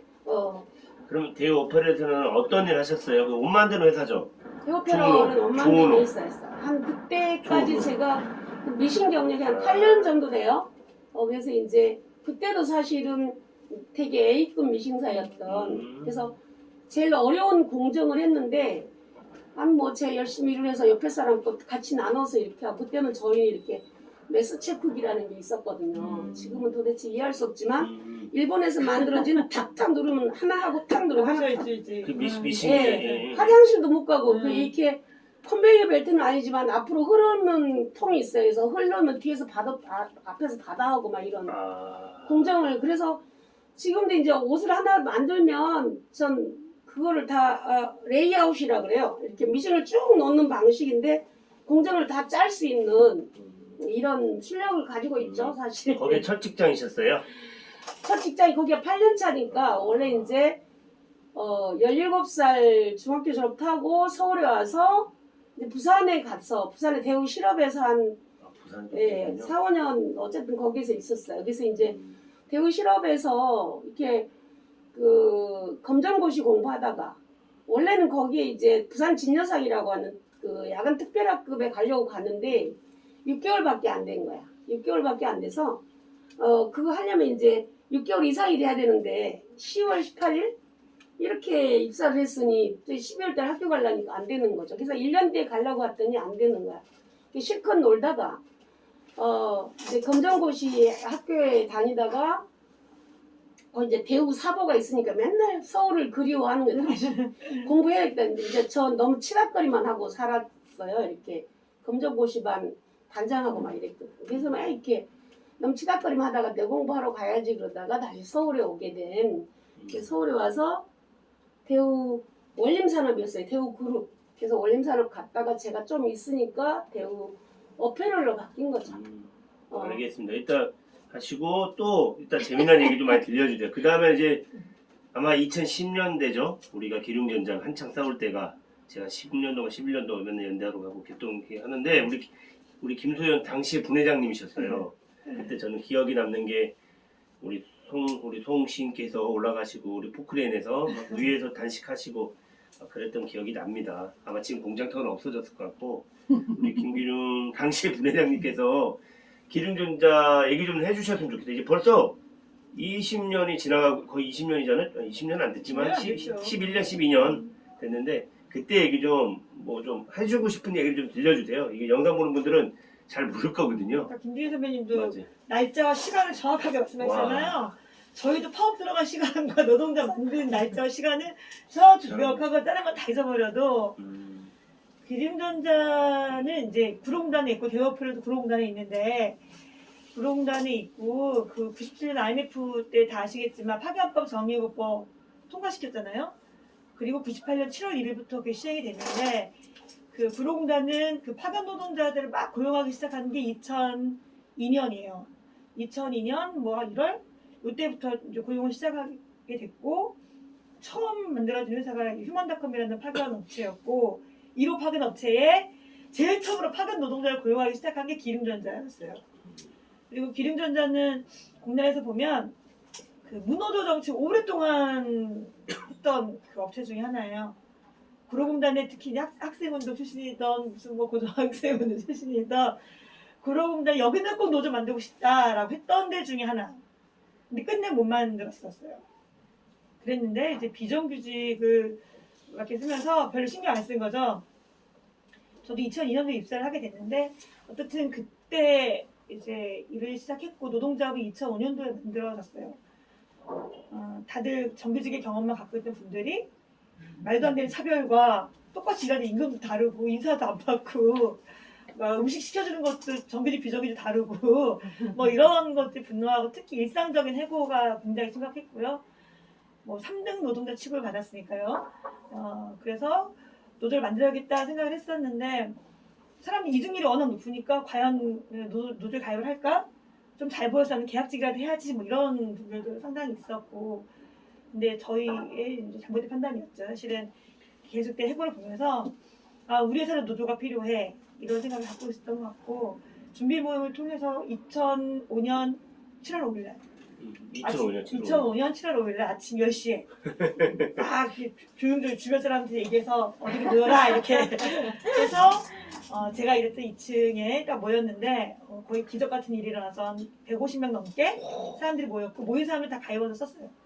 그리고 한 200명 가까이 이제 가입을 했고 한 300명 중에 200명 정도가 가입을 했죠. 거기 정규직도 포함되어 있는 숫자가 많지는 않지만 이제 정규직은 줄고 비정규직은 늘렸기 때문에 2002년도부터 해서 쭉 그랬었습니다. 그리고는 이제 우리는 억울하니까 해고 좀 그만해라 그랬더니 회사가 해고를 더 많이 해가지고 어쩔 수 없이 파업도 하고 이런 과정이 있었고 아까 그때가 노무현 정권이에요. 네, 우리는 일단 해고 안 하겠다 약속하면 교섭을 통해서 모든 걸 풀겠다 이렇게 얘기를 했는데 회사는 해고는 계속할 수밖에 없다 이런 입장이었고 저희 조합원들이 우리 해고 안 당하려고 노조 가입했는데 노조 만들었는데 해고 당하고 싸울래 안 당하고 싸울래 결단하라는 요구를 저한테 했어요. 진짜 훌륭하시죠. 근데 그때 파업이라는 것은 그게 뭐냐 파업하자는 뜻이에요. 근데 예전에 파업을 그냥 맛있죠. 근데 지금은 뭐 파업하려면 조정 신청 내고 진호위에서 뭘 하고 결렬돼야지 이제 파업을 할 수 있잖아요. 그 순서를 기다리면 우린 다 이제 잘리게 생긴 거였어요. 어쩔 수 없는 선택? 뭐 강요된 선택이라고 할 수 있죠. 우리가 선택했다기보다는 밀린 거지. 그래서 그럼 살아있을 때 싸워야지. 해고돼 싸우는 것보다는 해고되기 전에 싸워야 한다 해서 2005년 8월 24일 그러니까 결국 7월 5일날 노조 만들었잖아요. 이제 8월 24일날 파업에 들어가요. 세 달 만이죠? 7, 8 아니 2달 두 달 만에 2달도 안 되겠죠. 노조가 이제 분해로 우리 금속노조 분해가 생겼고 그 다음에 바로 그때 이제 우리 상급 노조에서는 너무 빠르지 않죠? 파업을 이렇게 하면 안 되는 거 아니냐 막 이렇게 걱정을 했죠. 당연하지. 절차를 밟자는 파업이니까 업무방해로 구속될 수도 있고 깨질 수도 있고 그런데 조합원들은 그런 생각 하지 않죠. 그 절차가 무슨 뭐 중요해 절차 잘 모르기도 하고 물론 저는 알죠. 그 전에 노동자 경험했으니까 잘못하면 이거 구속도 되는 사건이에요 사실은. 근데 이제 이 절박한 조건이었기 때문에 저희 간부들도 또 조합원들도 하자 이렇게 해서 했고 다만 찬반 투표 같은 것도 없었어요. 왜냐면 이거 긴급하게 딱 들어가야 되는 거니까 그냥 파업이 아니고 현장 점거 노선 파업이었어요. 아니 저 회사 본사. 그렇죠. 저희가 일했던 현장 그래서 가장 중요한 부서가 있는 그 자리에서 파업을 하자 이렇게 된 거죠. 그러니까 미리 얘기할 수가 없었고 간부들 결의해서 이렇게 10시 딱 집회하는 것처럼 하면서 딱 들어간 거라서 그래도 뭐 잘 들어갔고 3박 4일인가 동안 아무도 집에 가지 않고 버텼고 회사는 용역가비도 엄청 고용했고 이런 과정이 있어요. 일상적인 용역들의 폭력이 있기도 했고 뭐 조합원들이 맞아가지고 119 실려 나가도 경찰이 안에 안 들어가요. 신고를 해도. 그 얘기는 이거지. 회사가 허락을 해야 들어갈 수 있다. 치해보건 구역이에요. 공장 안이 말이 안 되는데 사람이 다쳐도 경찰이 들어오지 않는 뭐 이런 상황이었죠. 그렇게 해서 55일간 정갑합 농성을 했고 결국 공권력이 들어와서 이제 끌려나왔죠. 그때가 10월 17일 새벽에 2005년 2005년에 10월 17일이죠. 정확하다. 그런 거 다 기억나는 건 기억 안 나죠. 그때 노무현 정권이어가지고 설마 그래도 그렇게 하려나 그치. 지금 아마 그랬어요. 문제는 근데 나중에 들은 얘기인데 그랬답니다. 이 노동자들이 불법적으로 파업을 하는데 중요한 생산 설비 있는 데서 하고 있다. 그랬더니 대통령이 그러면 안 되지라고 한마디로 들어왔다는 모르겠어요. 이거 썰이 넣어서 들은 거니까 썰이니까. 그렇지만 그 정권의 입장이 반영돼 있는 거거든요. 지금 문재인 정부 하는 것처럼 위원장 갑자기 그 그렇죠. 민정수석까지 쳐들어가서 구속시키는 것처럼. 네. 그때 비정규 추쟁 이렇게 두면 안 된다고 생각한 거예요. 왜냐면 2005년이 많은 비정규 노동자들이 수가 많지는 않지만 노동조합이 계속 만들어졌고 부강소 추쟁들이 이어졌어요. 왜냐하면 이건 그냥 구속으로 풀리지 않기 때문에 해고당하니까 기본적으로는. 그래서 기름도 다 이제 해고를 당했고요. 그래서 긴 시간 이제 1895일이라는 긴 시간을 싸우고 김석희 동지가 말했던 것처럼 2010년 8월에는 포크레인 위에도 올라가서 이제 농성을 하는 이런 상황까지 맞이했는데 또 중요한 거는 이제 우리는 소박하게 안정적으로 일하고 싶다. 그리고 불법 파견이었고 노동부도 그 판결을 냈기 때문에 회사가 불법 행위를 했으니 그걸 시정하라, 바로잡아라 라고 하는 정당하고 소박한 요구인데 이게 이렇게 해결이 안 되는 요구인가? 에는 법이 또 있었어요. 아까 이제 국가폭력 중에 그 잘못된 법, 제도에 의한 폭력이 있잖아요. 비정규직이 그렇게 보면 대표적이었던 것이라고 할 수 있는데 처음에 파견법을 만들어질 때 2년 이상 일하면 정규직으로 고용된 것을 본다라고 하는 의제 조항이었죠. 근데 불법 파견일 경우에는 어떻게 하라라는 조항이 없다는 거예요. 그래서 저희가 불법 파견 인정을 받았는데 그래서 합법 파견이면 2년 이상 일하면 정규직 되는 건데 불법 파견이기 때문에 당신들의 고용을 어떻게 할 수가 없다. 그런 조항이 없기 때문에 파견할 수가 없다. 불법이면 합법화를 시키면 되지. 그러니까. 그 간단한 아니, 걸. 그렇죠. 간단한 거를 하고 싶지 않은 그러니까 거지. 불법이면 입사했을 때부터 정규직으로 봐야 되는 거예요. 불법이니까. 근데 그렇게 판결 안 한 거죠. 그리고 합법 파견일 경우 2년 이상 근무해야 정규직으로 전환 이제 고용된 걸 보기 때문에 불법 파견이어도 최소 2년 이상을 지나야 한다. 라는 게 말이 안 충분히 얘기였어요. 되죠. 그래서 그것과도 싸웠고 결국 저희 대법원까지 다 패소한 노동자들이에요. 그 다음에 소송에서 법이 우리 보호하지 않으니까 그렇게 싸웠어요. 그래서 우리가 우리 보고 공범자가 되라는 거냐 이제 그랬는데 그 다음에 법 개정이 됐어요. 저희가 그렇게 요구하진 않았지만 어떻게 됐냐면 불법 파견일 경우에 조항이 없어서 어렵다고 했잖아요. 그랬더니 불법 파견일 경우에도 2년 이상 근무하면 정규직으로 고용할 수 있다 이렇게 한 거예요. 아니, 말도 안 돼. 불법을 2년 동안 기다리는 거잖아. 그 전에 제기하면 해고되니까 우리처럼. 그래서 앞서 말했던 것처럼 공범자가 되라는 거냐 뭐냐 막 싸우고 이 파기법 자체가 문제다. 이 법을 폐기해야 된다. 이런 요구를 함께 하면서 저희가 이제 싸워왔고 저희는 그래서 파기법을 폐기하라고 그랬지 다른 걸 얘기하진 않았어요. 그런데 그 다음 또 조용히 법이 바뀝니다. 어떻게 바뀌었냐면 불법 파견 확인 시 정규직 고용 의무 조항으로 바뀌었어요. 만약에 우리가 지금 싸웠다면 당연히 정규직이죠.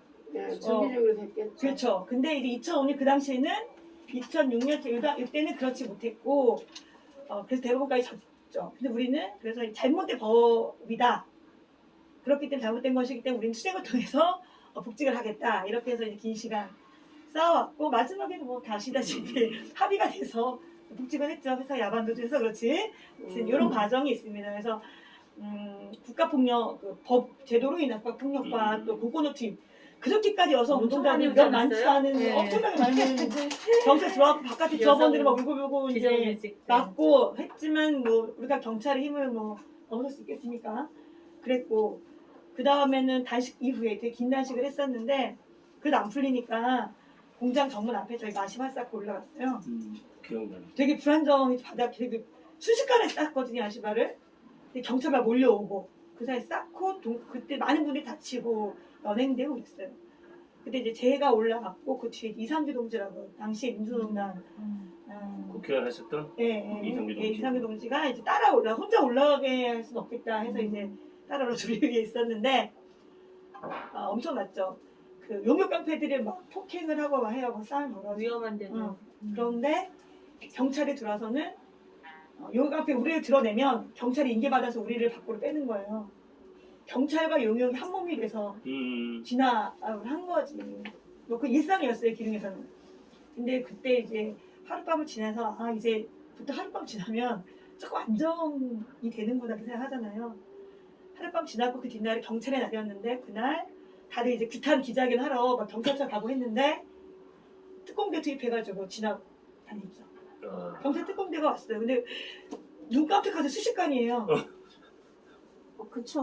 수십간에 올라와서 그냥 바로 끌고 내려가서 야 이렇게까지 할 일인가. 우리 노동자들이 위급할 때는 전혀 나타나지 않는 경찰들이 그러니까 회사의 요구에 의하여 그렇게 특공대까지 투입하는 뭐 쌍차도 그랬지만 사실 그 전에 본 기름 같은 경우도 그런 어떤 과정들 뭐 이런 게 있었던 것 같아요. 그래서 노동자들이 최소한의 어떤 뭐 노동권 또 생존권이 해고라는 것은 그걸 지키려고 하는 이 최소한의 저항인데 이것에 대해서도 공권력이 이렇게 토론을 하면서 우리가 네네. 늘 뭐 투쟁을 통해서 투쟁을 치열하게 통하면 뭐가 될 것 같고 이런 건데 우리가 이런 걸 하면서 교훈을 좀 새겨봐야 될 것 같아요. 저희는 우리 때는 그때 당시에 84년도 그때는 뭐 비정규직 이런 게 없었으니까 노동자 계급 전체가 뭉쳐서 싸워서 자기의 그 노동 3권과 현장에서 이 활동들을 전체 노동자에게 알려내면 되고 자기 권익을 지키면 된다라고 했는데 제가 이제 기름제조 투쟁하면서 그러고 보니까 대표로 이렇게 가고 쳐다보고 이러면 처음에 이해가 안 간 거예요. 이 구성이 왜 비정규직이라는 게 탄생을 했고 왜 이렇게 되는가. 우리는 뭐 주장할 수도 없었고 당연히 평생 직장이었고 그쵸. 뭐 이렇게 생각을 했는데 저런 게 왜 생겼을까라고 보면 중간에 이제 뭐 어쨌든 민주노총이 그럼에도 불구하고 우리가 조금 아까 노무현 정권이라고 했지만 민주노총이 그러니까 탄생하는 시점에서 이 문제가 생긴 거잖아요. 그래서 그런 문제도 좀 고민을 많이 해야 된다고 생각을 하고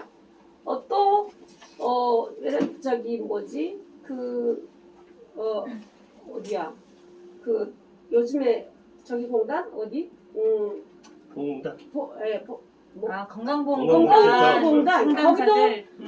정규직 비정규직 이렇게 싸우는 거 보면서 저희도 정규직이랑 사무직과 사무직이었죠.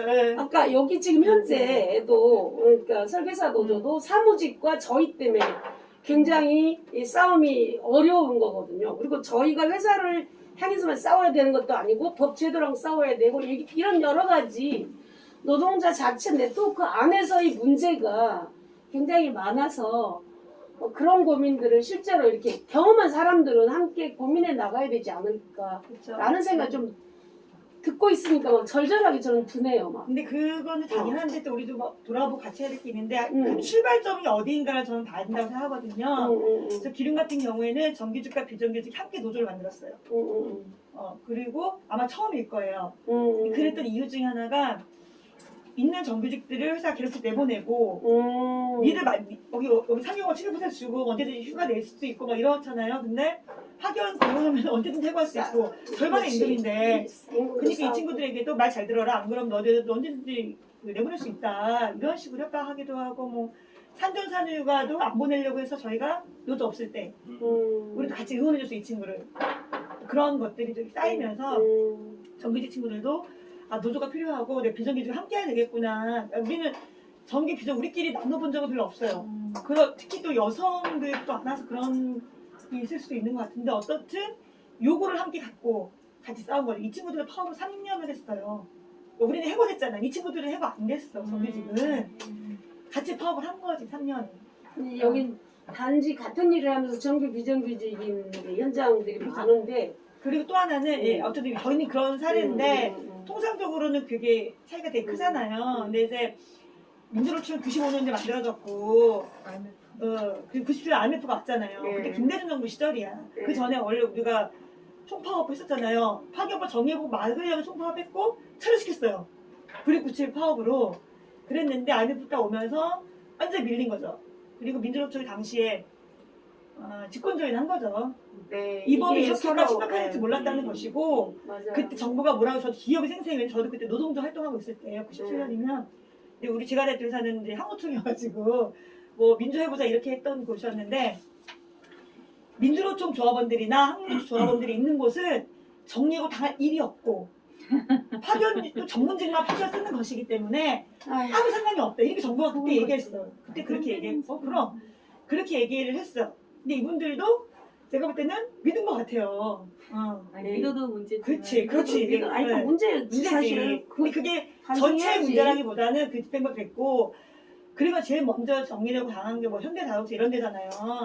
그때 국가폭력 엄청났지. 610이 다 투입돼가지고 탄압하고 특히 만도도 그랬고 엄청난 그 엄청나죠. 폭력에 정말 610 어떻게 다 볼 수가 있냐고 이랬던 과정이 있고, 그러면서 정리해고 되고 그 자리 비정규직 채워졌잖아요. 말씀하신 대로 한 번도 해고 같은 거 상상해볼 수 없었는데 아무것도 없이 난 열심히 일만 했는데 했던 분들이 해고를 당하면서 해고 당할 수 있구나. 그리고 특히나 이제 노동자 우리 지켜줬나 했을 때 약간 지켜줄 수 이제 없다는 지켜줄 수 거지. 없다는 거를 느낀 거예요. 그 대표적인 현대자동차 그 식당 노동자를 버린 거지. 그렇죠. 처음에. 사실 저는 그게 엄청난 우리 정규 상징적인 남성 노동자들도 노조가 나를 지켜주기 쉽지 않구나 생각할 수 있었어요, 분명히. 근데 그게 저는 이 정규직과 비정규직이 나눠지는 어떤 그 출발이 된 것 같다는 개인적 판단이 있어요. 근데 중요한 건 이 문제의 원인은 결국 정부가 다분히 있고, 그렇더라도 우리가 극복해야 되는데 아직 충분히 극복하지 못하고 정규직과 비정규직이 조금 많은 갈등이 있는 것 같은데, 또 우리가 해결해야 될 과제이죠. 기룡전자가 어떤 뭐 대기업의 하청 뭘 받아서 만드는 아니에요. 전자업체인가요? 기룡전자는 네. OEM 제고 여기 나름대로 그 R&D가 되게 강한 회사예요. 그래서 개발 연구직도 되게 많았어요. 셋탑박스. 셋탑박스. 원래 그 TV 네, 셋탑박스 만드는. 셋탑박스는 약간 하얀새였고, 그 다음에 한 게 위성 라디오 다 이제 미국 시리우스타라고 있는데 미국에 전략 수출하는. 굉장히 이거를 굉장히 나름대로 그렇죠. 네. 괜찮은 회사네. 여기가 네. 규모가 적은 애가 아니 다 하청을 줘요. 부품들은. 기룡은 이제 그거 다 부품 하청 중이 다시 오면 마지막 조립하고 검사하고 포장해서 내보내는. 완성 그렇죠. 네, 응. 이런 데였어요. 그래서 규모가 생산직이 한 300, 상무가 200이었는데 거기에 포함해서. 근데 아마 하청 중대까지 전체 합치면은 한 2,000명 정도 가량의 규모로 일할 수 있는 그런 회사였죠. 그리고 순이익도 몇백억씩 났던. 이게 언제 생긴 회사예요? 오래됐어요. 이거 엄청? 일본 기업으로 처음 시작한대요.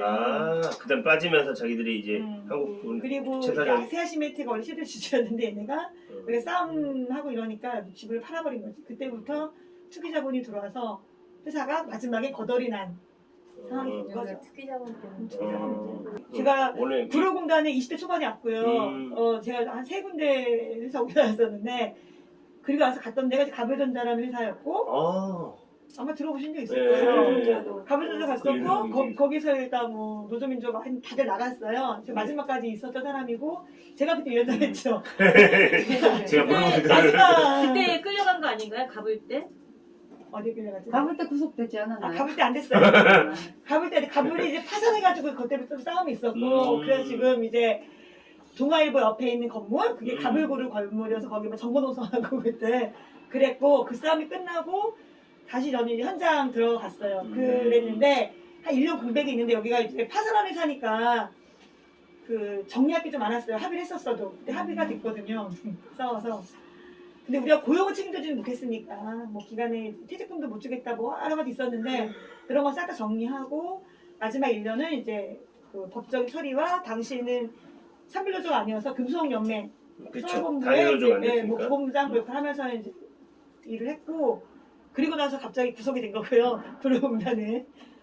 안개불 끌려간 게 뭐? 그러니까 그때라고. 안개불도 끌려갔어요? 갑을 끝나고. 가불 취재 끝나고 나서. 나는 가볼 때인 줄 알았어요. 취재 끝나고 그거 법적인 거 하고 있는데 그때 이제 구로공단의 많은 그 노동자들을 사건을 서민노래라고 사건이 엮어서 엮어가지고 예, 국법으로 엮은 거예요? 네, 국전체로 엮어서 참나. 들어갔었고 나와가지고 이제 다 취업한 게 이제 기름전자. 근데 소위 말하면 블랙리스트에 오를만 한데 기름유제는 아, 얘기하잖아요. 예, 얘기해 주세요. 만약에 그때가 다 걔네가 비정규직 안 뽑고 정규직 뽑았으면 다 했겠지. 그런데 비정규직을 뽑으면서 별로 느슨해진 신경 거예요? 안 쓴 거죠. 비정규직 파견 뽑는데 뭐 그런 거 뭐 신경 1년짜리인데 뭐 뭐, 보겠어. 자세히 서류도 안 보고 그냥 사람 치우기 바빴구나. 정확하게. 1년짜리, 2년짜리인데. 그리고 구로공단의 특징은 또 뭐였냐면 여성 노동자들이 많은 곳이잖아요. 그러니까 회사가 이전하거나 회사가 망하거나 했을 때 이전에도 여성들 따라갈 수가 없잖아요. 남편 회사 보통은 따라가지만 여성들은 아니란 말이지. 제가 기름 갔을 때도 그 전에 저를 아는 사람들도 있고 돌고 도니까 공단 안은 뭐 그랬어요. 그리고 거기에 있는 대성정밀이라고 또 싸웠던 사업장이 있는 대성전기. 90년대 뭐 후반? 초반 이럴 때 그때 그랬던 분들이 그런 경험 있는 분들이 거기 일하신 분도 있었어요. 물론 패배의식이 있었지만 이 회사 너무 심하니까 이거 노조 필요 한 거고 그런 분들도 간부를 하기도 하고 그래서 한번 노동자 뭔가 경험을 한다면 어떤 상황이 발생했을 때 피하진 않는 것 같아요. 그러실 것 같습니다. 지금 그 지역이 지금 흔히 말하는 가산 디지털 단지라고 보면 됩니까? 옛날 가리봉공단 요즘 지역 바뀐 거죠. 이름 바뀐 거지만 그러니까 젊은 세대들은 그 어디야 그겁니다. 그죠? 지금의 옛날로는 가리봉단 공단역이 가리봉역이요. 그렇죠. 가리봉 그리고 구로공단역이 있었고 지금 네. 구로 디지털 단지역이 다 그 일대인데 여기 두 분이 일했던 데는 주로 가산 우리가 흔히 이공단. 젊은 친구들이 말하는 가디역이 그 부분이다. 네. 그 당시는 구로고 지금은 그 당시는 금천구가 없었으니까. 요즘 젊은 친구들이 한다면 가디역이죠. 마리오 아울렛, 그렇죠. W 몰, 그렇죠. 뭐 맞죠. 마리오에서 엄청 많이 가니까. 일단 뭐 편안하게 뭐 제가 질문 준비한 것도 있는데 편안하게 저는 1985년 얘기를 듣고 있고 여기 2010년대 얘기인 것 같아요. 이게 붕대지만 그리고 오늘 같이 그 건보 고객센터 청와대행진에 음. 김세현 동지하고 같이 걸었어요. 걸으면서 한 얘기가 요즘은 감염법 예방법이 국가보안법이다. 이제 그런 얘기 했는데 완전 막걸리법이에요. 마음대로 적용할 수 있어요. 근데 마음대로 적용할 수 있는 이유가 법이 이제 급하게 만들어지면서 공백이 되게 많아요. 딱 거기에 행정명령으로 할 수 있다라고 하는 게 한 줄 그거 주파금지, 집회금지가 있어요. 딱 한 단어가 들어있는 걸로 이렇게 하는 거예요. 되게 말이 안 되죠. 근데 원래 기본권이기 때문에 집회는 엄격한 조건이 있어야 돼요. 언제 어떤 조건일 때 얼마만큼 시기도 정해져 있어야 되고 근데 그런 게 전혀 없는 거예요. 그러다 보니까 이거를 이용해서 지자체도 할 수 있고 뭐 복지부 장관도 할 수 있고 지자체는 다 다르잖아요. 뭐 예를 들면 종로구도 하고 뭐 서대문구도 하고 막 이런 식으로 서울시만 하는 게 아니에요. 그래서 그런 감염법 예방법이 지금 한국에서는 거의 국가보안법처럼 노동자들이나 시민의 집회 시의 권리 혹은 파업권은 우리가 결사의 권리라고 보통 얘기하는데 결사의 권리를 또 행동권을 노동 상권을 제한하는데 사용하고 있는 거예요. 그래서 이제 일단 국가폭력을 얘기할 때 공공기관이기 때문에 국민건강보험공단이 이제 뭐 민간 위탁을 줬으니까 조합원들은 뭐 공공기관이 아니다 이렇게 정규직들이 그렇게 얘기하지만 사실은 그거는 아니거든요. 왜냐면 국가의 업무를 보고 있는 거고 그리고 뭐 정당한 파업이기도 하기 때문에 단지 집회 시의 자유만이 아니라 이 노동상권인 파업권을 지금 맡고 있는 거거든요. 그래서 경찰이 그렇게 개입하고 있는 근거가 사실은 시설보호 요청하고 집회금지밖에 없고 최근에는 이제 감염법 예방법으로 그렇게 하고 있기 때문에 이런 게 엄연한 이제 국가폭력인데 그런 게 있고 저는 이제 국가폭력과 관련된 노동 탄압의 최근으로 보면 이 쌍차 이후에 있었던 큰 사건이 K씨예요. 아시겠지만 이제 분신 투쟁할 정도로 그때가 2010년이었나요? 분신할 때가 이제 이 노조 거기에 여성들이 많은 사업장이 있고 남성도 있어요. 근데 원래도 성차별이 심한데였는데 이제 성차별이 문제가 아니라 어용 노조를 이제 키우려고 민주 노조를 탄압하는 과정에서 파업 중인 노동자들이나 이 사람들에게 경찰들이 안에는 용역 강패가 있는데 경찰이 연대자들이나 이런 이제 지역에 연대하러 오신 분들까지도 못 들어가게 하고 음식이며 물이며 반입을 못했어요. 그래서 제가 2010년에 이제 물반입 투쟁을 하려고 내려갔었는데 분신한 사람은 있고 파업 투쟁하는 사람들은 그 용역들한테 갇혀 있는 상황. 그리고 경비 용역들은 요즘은 경호원들이 굉장히 이제 돈 주면 막 오잖아요. 보니까 거기에는 이제 여성 사업장이니까 여성 용역들도 많이 있는 거예요. 근데 대부분 용역들은 아시다시피 다 20대 초반이 많단 말이에요. 이제 알바생으로 오는 거죠. 네, 그런 걸 보면서 경찰은 오히려 우리를 막고 시설보호청이라고 그리고 그 경비 용역들은 노동자들을 가두고 물도 못 들어갈 정도로 하고 분신하는 정도로 결사항전하고 있지만 그 결사항전하는 거에 대해서 권리 행사임에도 불구하고 막는 뭐 이랬던 게 제일 좀 그 2009년 이후에 격렬하게 좀 노골적인 용역 깡패 거기와 그다음에 유성 기업이 있었죠. 유성 기업도 아까 말했던 대로 용역이라고 하는 거는 국가기관은 아니에요. 근데 용역기관하고 같이 협조를 한다는 거. 아까 그 김소연 동지도 있지만 용역 깡패를 이 불법행위잖아요. 폭력을 하면 이 사람들을 국가 공권력이면 사람들을 어떻게 해야 되는데 그게 아니라 오히려 이 사람들을 옹호하는 일들을 K씨나 유성기업에서 했다라고 하는 게 그래서 뭐 심지어는 유성에서는 경찰이 있었음에도 불구하고 용역깡패들이 차로 사람을 치고 달아났는데도 그 치고 달아난 거 사진도 있는데 그 사람은 무혐의로 풀려났어요.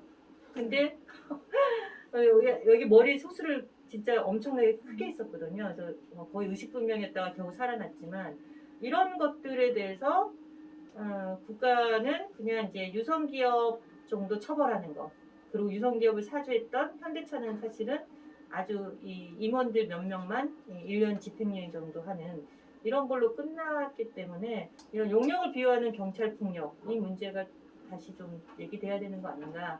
철거민 지역에서는 이제 얘기가 됐는데 노동운동에서는 얘기가 좀 안 되는 부분이었던 것 같아요. 어쨌든 가진 자들을 비호하는 그리고 요구만 하면 아예 보호해주는 이런 상태는 굉장히 진짜 사실은 불공평한 것 같아요. 사실 저 뭐 원주 사채라고 하기도 뭐하고 사실 보면은 어쩌면 우리 잘못도 아닌데 노노 갈등처럼 보이는 거잖아요. 사실 지들이 말했던 공공 부분에 비정규직 정규직 그걸 하겠다고 우리가 한 게 아니라 자기들 지금 정부가 약속했던 건데 안 한 거고 마치 뭐 정규직이 동의를 해줘야 뭐 한다는 둥. 저도 굉장히 그러면서 뭐 특정한 노동조합이 막 뭐 엄청 뭐 이기적으로 이렇게 한 것처럼 그래서 저는 참 가슴이 아프더라고요. 그래서 그 이사장님은 국회의원까지 하셨고 마치 뭐 엄청나게 뭐 이런 거 좀 혼자 뭐 단식하는 쇼하고 저는 뭐 어제도 교섭하는데 뭐 고령 친화 직군을 제가 조정을 하고 오는데 미화 주차 뭐 이런 분들 또 방호 분들은 지네가 하자고 한 거예요. 65세 플러스 3살. 근데 같은 민주당 구청장인데 안 하겠다는 거예요. 하면 뭐 다른 직렬 사람들이 60세 정년한 다음에 나 미화할래 해서 68세까지 버티면 책임지겠느냐 이런 식의 말도 안 되는 논리를 대서 이해가시죠? 어떤 주장이죠? 그래서 뭐 그런 얘기들이 있어서 저는 지금도 진행 중이고 우리 그래서 저도 그런 현장에 늘 같이 이렇게 활동해 주시고 앞으로도 벌어질 것 같고 공공 부분은 그나마 싸울 수라도 있는 것 같아요. 잘 해볼만 하니까 뭐 탄압이 막 지금 막 대놓고 막 이런 건 아니지만 그래서 뭐 편안하게 뭐 선배님들이 제가 뭐 질문하겠지만 이렇게 아까 딱 이 얘기를 해봤으면 좋겠다 하는 걸 해주셨으면 좋겠고 저는 또 다른 삶이 그 얘기를 한번 좀 듣고 싶었어요. 저는 해고된 적은 없잖아요. 그래서 해고자 삶이 사실 좀 힘들 것 같아요. 가정이 있거나 저도 벌써 어저께 카톡이 왔어요. 우리 어머니와 카톡 한글 맞춤법도 잘 안 맞는 분이 아들 민주노총 위원장 잡혀가는데 갔니? 이게 딱 한 글자예요. 걱정하시는 거예요. 뉴스 보면. 저는 그러면 엄마 나 이렇게 제가 있는 사진 올리지. 나 지금 서울지방노동위원회에 와 있어요. 그래서 사진 찍어서 조정 중이에요. 이러는데 그 언론이 만들어 놓은 그 프레임이 딱 저는 어제 진짜 나쁜 사람이더라고요. 한상현 위원장님을 체포한 놈들이 똑같이 왔더라고요. 제가 감옥에서 한상현 위원장님을 이렇게 팔짱 끼고 간 사람을 얼굴을 똑똑히 기억하고 있었거든요. 근데 안경만 썼지 이놈이 똑같이 왔고 그 머리 없으신 표현이 그렇지만 옆에 있는 대장도 그걸 지휘하는 놈도 똑같이 서울지방청 지능수사과 애들이더라고요. 그래서 제가 한상규 원장님 글 듣더니 기가 찬대요. 6년 만에 조계사에서 나를 수갑 채운 애들이 자기 후배 위원장을 똑같은 형사가 와서 체포해가는 모습을. 그리고 저는 그림을 만들더라고요. 수갑 채우는 장면. 굳이야 그렇게 안 해도 되는데 언론에 그거를 내보내서 그 있지 않습니까? 엄청 흉악범. 그러니까 문제다 지금. 저도 지금 언제나 10년 동안 포기할 만한데 언제 노조 관둘 거냐는 게 우리 가족의 해요. 근데 그 당시만 해도 그는 이제 그때 더했지. 더했을 것 같아요. 빨갱이였지. 특히 여성이시고 빨갱이지. 그때는 빨갱이지. 전 시골 가면 시골 어떠셨어요? 가서도 저기 지켜 있는 거죠. 따라다니는 거죠. 아니, 그때는 엄청나게 유행까지 이 뭐랄까 이 그때 그 무서웠을 것 같아요. 시절에 얘기 그 좀 해주세요. 시절에는 해고자사입니다. 누구를 만나러 가면 그냥 비밀리에 그때는 레스토랑 식당이 약간 칸이 있는 껌껌한 풀을 어두스름하게 해놓은 그런 식당이 유행했었고 그런 식당에 가서 만났고 그것도 조금 말해야 되고 중요한 일은 이렇게 써야 되고 뭐 누가 느낌이 오면 빨리 그 종이를 삼켜야 되고 또 여차하면 옛날에는 엄청 이태원 가서 만나야 돼. 이태원에 가면 지금은 한국 사회에 이태원이 있는 것 같아요. 그때는 미국 나라에 한국이 있는 것처럼 이태원에 가면 글자가 한국 글자가 몇 개 없어요. 그리고 이렇게 횡단보도가 신문지, 콜라병, 사이다병 이렇게 막 던져 있기 때문에 발로 이렇게 걷어차고 다니는 그런 시절이었어요. 그러니까 몰래 그리 도망가서 만나기도 하고. 왜 막 경찰들이 뭐 감시한다는 느낌도 받았을 거고. 그 저는 개인적으로 제일 힘든 게 뭐냐면 가장 친한 가족들에 대한 반들이 반대하는 게 가장 힘들더라고요. 이 활동을 저 뭐 해야 하나, 딴 걸 해야 하나. 그런 거에 대한 고민을 어떻게 이겨냈고 이런 게 좀 궁금했어요. 아마 왜냐면 이게 사람을 되게 피폐하게 만들더라고요. 사회만 해고자 생활이나 투쟁이나 이렇게 하게 되면. 그래서 저는 국가폭력이 사람을 완전히 이렇게 막 피폐해서 막 자살하는 동지들도 나오고 막 힘들게 그런 분들도 나오잖아요. 동지들이 조금씩 준 용돈 갖고 살기도 했고, 그러니까 동지들이 일을 하는 사람들은 뭐 5,000원, 10,000원 뭐 이렇게 해서 좀 도와주는 사람도 있었고, 안 그러면 뭐 지금은 비만하지만 수건 하나로 허리띠를 졸라매는 1,000원 주고 돈을 얻어와서 1,000원 주고 감자를 4개를 사요. 그럼 한 끼에 이게 다 먹을 수가 없어.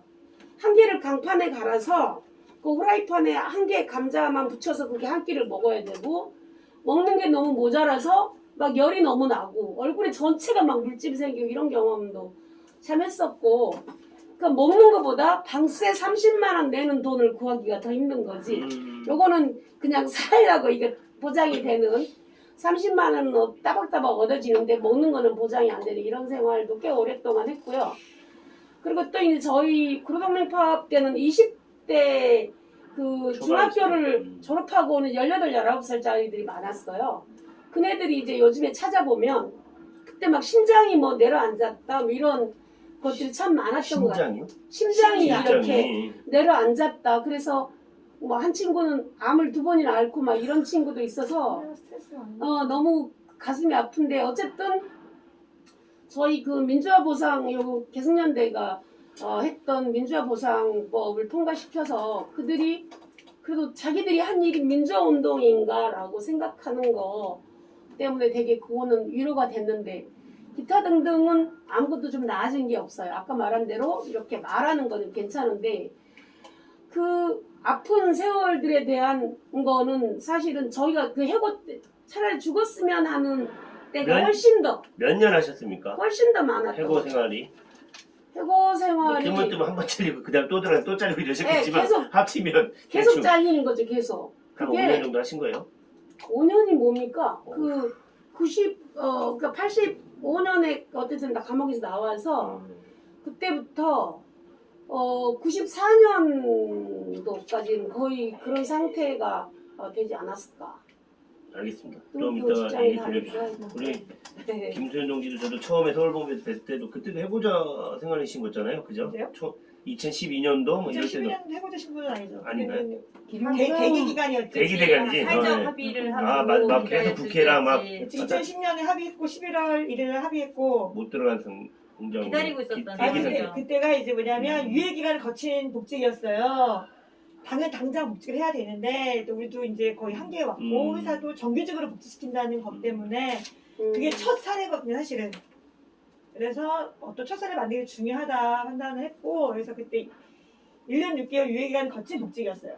그러니까 네. 만났을 때는 유예기간. 유예기간. 네. 그랬고, 그 유예기간 동안에는 저희 조합원들이 생계 나가지 않고, 다 같이 우리가 비정규직이 계속 연대해 나가자. 왜냐면 비정규직 문제 여전하니까 해서, 그때 뭐 얼마 받진 않았지만, 합의금 받은 걸 여러 가지 다 지출하고, 그 대기 기간 동안, 유예 기간 동안에 조합원들 활동비로 썼죠. 한 달에 100만 원씩 주고, 이제 조합원들은 생계 안 나가고, 이제 아침부터 저녁까지 여러 투쟁 일정들을 소화하고, 그때 그렇게 지냈죠. 해고 시절에는 어떻게 버티셨어요? 뭐 어떻게 다 그거는 이제 사실은 사실은. 다 힘들죠. 왜냐면 최소한으로 생각하는 거니까. 예를 들면 지금은 그래도 사회적 연대가 많이 넓어졌어요. 맞아요. 이제 우리가 기름 싸울 때 2005년이면 맞아. 7년도까지는 사회적 연대 별로 없었고, 우리 투쟁하는 아까 말씀하신 것처럼 우리 기룡이 사회적 연대를 아마 만들어낸 저도 최초의 처음 케이스가 가봤어요. 약간 계기였죠. 아닐까. 2008년도가 그리고 계기인데, 쌍차 때 커지고. 맞아. 네. 근데 그때 그 앞서 2008년 그 이전에는 투쟁하는 노동자끼리 뭉쳐 싸웠어요. 네네네. 수가 다 적고 하니까 우리끼리라도 뭉쳐 싸우자. 사실은 같은 의제거든. 사안은 사업장은 다르고 하지만 결과적으로 비정규직 또 정리고 이런 싸움이기 때문에 같이 뭐 9박 10일 공동투쟁이랄지 뭐 등등 같이 해나갔던 어떤 과정이었고 2008년도가 이제 엄청 이렇게 사회적 연대가 넓어졌고 이 힘이 또 이제 쌍차 또 용산 그 다음에 용산이었어요. 용산 쌍차 이렇게 협력됐는데 예. 중요한 건 초창기에 제가 구속이 됐잖아요. 그리고 우리 조합원들은 근속이 길지 않아요. 비정규직이니까. 퇴직금도 없고 실업급여 세당 이상 없는 사람들 되게 많았어요. 거기다 파업을 또 했잖아요. 55일 동안. 파업하는 과정도 해고도 됐지만 어떤 또 파업이 이미 한 달 넘게 있었고 해고됐기 때문에 진짜로 돈 한 푼 없는 상황이어서 실제로 저희 조합원들은 교통비 없어서 걸어 다녔어요. 그리고 생계비 없어서 지원할 때도 없었고 제일 처음 했던 게 구속돼서 나와가지고 제일 처음 한 게 이제 1월에 나왔는데 보석으로 재정사업 해가지고 조합원들에게 5만 원씩 나눠주는 게 제일 처음이었고 5만 원이라면은 일주일에 한 달에 5만 원. 한 달에 응. 어떻게 살아요? 그게 사실 그런 문제 아니야. 교통비라도 내자 이렇게 된 거죠. 차비라도 하자. 그것도 재정사업 해서 그게 된 거였고 그때 무슨 뭐 노조나 상급조직 어디에 투쟁기금을 준다거나 이런 거가 없었어요. 물론 그때도 투쟁기금을 일시적으로 줄 수는 있지만 한 번 이렇게 할 수 있겠지만 장기적으로는 장기고 뭐 생계비를 준 적은 없고 그러다가 이제 금속노조가 삼빌노조 전환하고 삼빌노조였죠. 이제 저희가 했을 때 삼빌노조였고 그 다음에 대공장들이 전환했죠. 전환하기 전이었어요. 전환을 하면서 이제 신분분장 기금을 만들어서 장기 투쟁 한 데를 이제 뭐 금속노조의 최저임금 그걸로 해서 이제 1년 지원하는 게 통과돼서 그때 2006년인가 7년도부터 그거를 받고 그 다음에 또 제가 열심히 저희가 제일 많이 했던 게 목숨을 건 재정사업. 재정사업도 투쟁이에요. 김을 잘 팔아야 돼. 그게 김을 잘 팔아야 돼. 투쟁이고 저희는 많이 남게 되니까 통으로 다 사다가 우리가 막 포장하고 직접 다 배달하고 이고 차도 없어. 이고 지고 갖다 주고 갖다 사업장에. 주고 막 문 앞에서 개 짖으면 또 무서워서 울고 막 이랬던 이제 시절이 있었죠. 그때랑 지금 비교해 보면 사회자도 훨씬 넓어져서 투쟁하는 동지들 그래도 지금 아니, 힘을 얻는 열심히 싸우는 돈은 뭐야. 그런 게 있고 기룡도 열심히 싸워서 또 많은 분들이 수행기도 그런데 보내주시고 연대 활동 맞아. 얘기하니까 87년 이후에 대한광학이 1공단에 엄청 오래 싸웠어요. 여기가 사회적 연대가 어마어마하게 됐었고 그래, 그렇죠. 또 그때는 해고자 보고 해고에도 막 있어서 엄청 나는데 그 사람들 다 어디 갔을까 싶다. 어딘가에 있겠죠. 맞아요. 그래서 저를 이제 대한과학 뭐 싸움이 어마어마했거든. 약간 기계식으로 진행한 것 같지만 그래도 음. 많은 게 또 이렇게 돌아가면서 네. 근데 또 우리 명수동지는 활동가로서 해고자분들을 많이 만났을 것 같아요. 저는 막 저희 사업장에 와 있다 보니까 저는 뭐 쌍용자동차에서 장기간 해고자 했던 분들이 막 스스로 목숨 끊으시는 게 너무 가슴이 아팠거든요. 근데 이제 인권운동 하시면서 해고자분들을 많이 이렇게 국가폭력으로 해서 해고가 길어지잖아요. 바로 복직된다는 보장도 없고 그분들을 보면서 뭐 경험 이렇게 그분들하고 지내시면서 좀 얘기 좀 알고 들려. 뭐 특별할 얘기는 없고 그래도 어쨌든 좀 이렇게 좀 이제 느꼈던 거나 얘기 들려주세요. 그 쌍차 투쟁이 사회적 연대가 됐다는 확산시킨 거고요. 여기가 이제 시작이라면 그때 이제 인권 활동가들도 이제 그 기룡에 많이 갔었어요. 그리고 기룡에 그게 그 비업체가 그때 만들어진 거죠. 그리고 비를 맞는 사람들인가 뭐 있지 함께 않았어요? 맞는 비. 함께 아. 맞는 비. 그런 식으로 시민들 연대도 되고 이게 이제 쌍차에서 이제 또 확대가 되는데 쌍차가 2009년에는 그 당시 탄압받을 때는 사실은 언론에서 정말 언론이 무슨 폭력 집단처럼 그랬었다. 아시죠? 동아일보에서 싸움은 뭐였냐면 저렇게 사진이 저도 그렇게 그 뭐예요? 복면 쓰고 조합원이 뭐 세총하는 거 경찰한테 쏜다. 네, 그런 사진이 되게 뭐 눈빛이랑 이런 거 되게 풀로 해가지고 진짜 엄청나게 폭력 집단이구나. 이 사람들은 파업이 아니라 이런 식으로 언론이 계속 나왔어요. 그때 언론이 이제 이 이명박 시기 언론 종편도 그렇고 엄청났었던 이제 종편 이전이었지만 어쨌든 이게 엄청나게 나왔어 신문에. 그래서 뉴스에서 그렇게 나왔기 때문에 파업 때는 파업이 이제 그 점거파업의 그 기간에 후반에서야 인권활동가 이제 좀 연대하는 정도에서 후반에 가대이랑 해가지고 이제 인권단체들이랑 단체들만 했고 시민들은 안 했어요. 근데 시민들은 했지만 시민들이 많지 않았어요. 근데 시민들이 많아졌던 이유는 2012년에 대한문 싸움하면서 시민들이 많이 왔어. 사람이 죽으니까 그때가 막 22명 죽을 때 온 거예요. 그래서 그때부터 이제 나왔던 슬로가 그 당시 정예고 파업, 점거 파업 끝나고 이게 된 거거든요. 그래서 해고는 살인이다. 이거를 이제 누구나 얘기하게 된 거예요. 그래서 그 전까지는 해고의 문제는 그냥 개인이 운이 없거나 그냥 회사에서 잘리거나 뭐 지가 뭐 회사에서 잘못 보였고 노동조합 한 것도 지가 한 거니까 뭐 이런 식의 이제 인식이 있었고 그 해고가 개인의 삶에서 어떤 영향을 미치는지 이렇게 생각하지 않았다가 이제 해고는 살인이라는 슬로건이 나올 때 아무도 그건 너무 심한 거 아니야? 이런 식의 얘기하는 사람들이 없었어요. 심지어 이제 그 국가인권위원회에서도 이제 해고는 살인이라고 하는 그 슬로건에 대해서 이제 쌍차와 관련한 이제 뭐 안건이 하나 있었는데 그때도 그냥 인권의 문제다. 예전에는 그냥 개인이 해고의 문제에 대해서 운이 없거나 혹은 자기가 선택한 문제거나 뭐 이런 여러 가지였다면 이 지금에서는 이제 해고가 중요한 인권의 문제라고 하는 것이 좀 그러니까 좀 어느 정도 국민적 공감대는 있는 것 같아요. 근데 그거에 대한 제도적 장치는 좀 없는 게 아닌가 그런 생각이 들어요. 그래서 그나마 노조가 있으면 노조도 이제 금속노조처럼 신분보장 기금으로 1년 정도는 지원해 주는 경우라면 줄었어요. 괜찮은데 그거 없습니까? 줄었어요. 아, 줄었어요? 기간이. 예. 더 줄었어요 1년? 그러면 안 되는데. 그렇군요. 6개월 줄었다 다시 지금 9개월로 줄어. 돈이 음. 없다고 해서. 그렇군요. 그래서 어쨌든 해고가 인권의 문제고 그 인권의 문제는 이제 그 개인의 생계와 관련된 문제뿐만이 아니라 해고됨으로써 각종 권리로부가 박탈이 돼요. 뭐냐면 인간관계가 이제 예전에 직장에서의 동료 관계라든가 이런 것도 빠지고 또 특히 가족과의 관계가 나빠져요. 그래서 해고는 이제 인간관계가 단절하고 또 돈이 없으니까 어떻게 되냐면 옛날 친구도 못 만나요. 왜냐면 계속 얻어먹을 수는 없잖아요. 한 번은 내가 사야 되잖아요. 3번에 한 번 꼴은 내가 사야 되는데 돈이 없으면 이게 사기도 뭐 하잖아요. 그래서 이제 이런 것 때문에 이제 인간관계도 되게 줄어지고 또 이제 해고가 되면 쟤는 해고된 사람이야라는 낙인이 돼요. 그러니까 해고가 굉장히 나쁜 것처럼 그러니까 뭐 내 잘못인 거죠. 내 잘못인 것처럼 개인의 잘못이거나 아니면 무능하거나 뭐 이런 여러 가지 상징이 되는 거예요. 그래서 해고는 단지 생존권만의 문제가 아니라 아까 말했던 관계를 판탄시키고 그래서 이제 그리고 쌍차 이제 인권 백서를 만들면서도 해고는 이제 인간관계 특히 이제 그때는 산자와 죽은 자라고 얘기하는 정예고된 자와 정예고 안 한 사람들의 이 관계였기 때문에 인권의 문제로서 관계를 가족관계 친구관계, 동료관계 이런 걸 판탄시키거든요. 생계만의 문제가 아니라 다른 인권적 문제에도 굉장히고 그 결과 굉장히 심리적인, 정신적인 정신건강의 훼손까지예요. 대부분 우울증에 걸리거든요.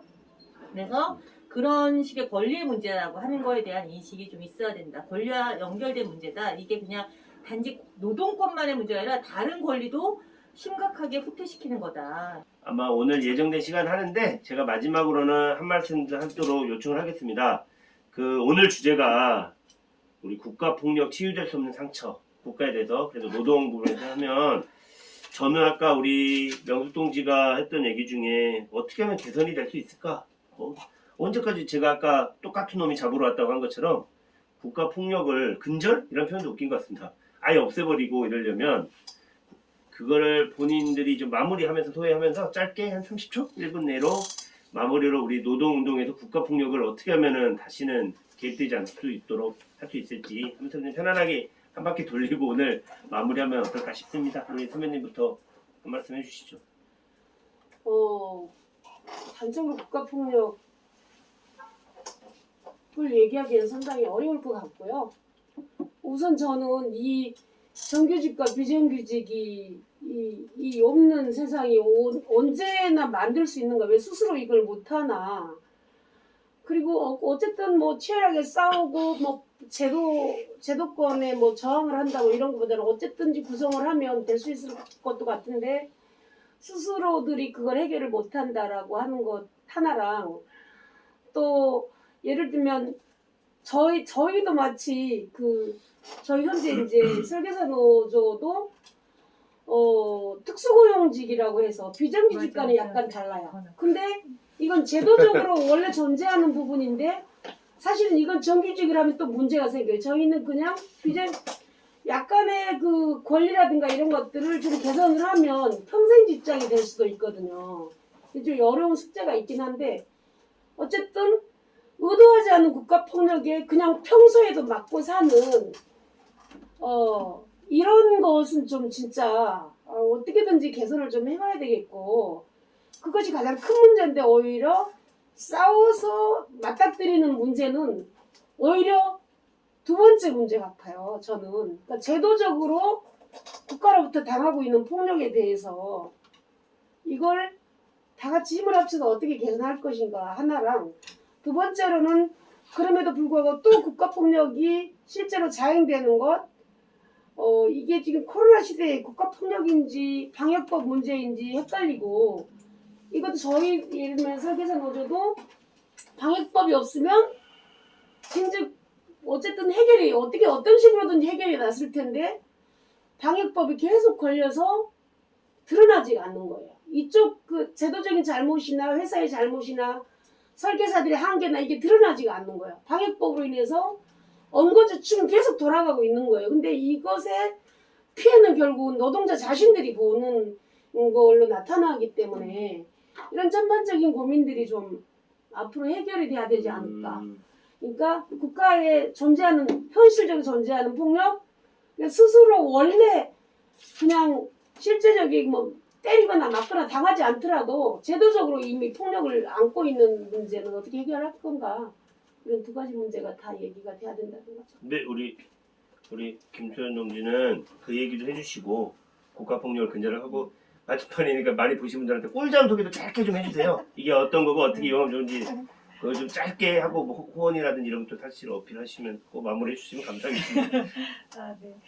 뭐 그 국가 자체가 그 사회에 살고 있는 민중들이 약간 억압한 기구이기도 하잖아요. 사실. 그런데 그것을 넘어서기 위한 결국 우리들이 예민하게 반응하고, 예를 들면 감염병 관련해서 지금 아까 공부 얘기했는데 원주가 코로나 3단계인데 집회만 4단계를 적용하겠다고 해서 말도 안 되는 걸 했거든요.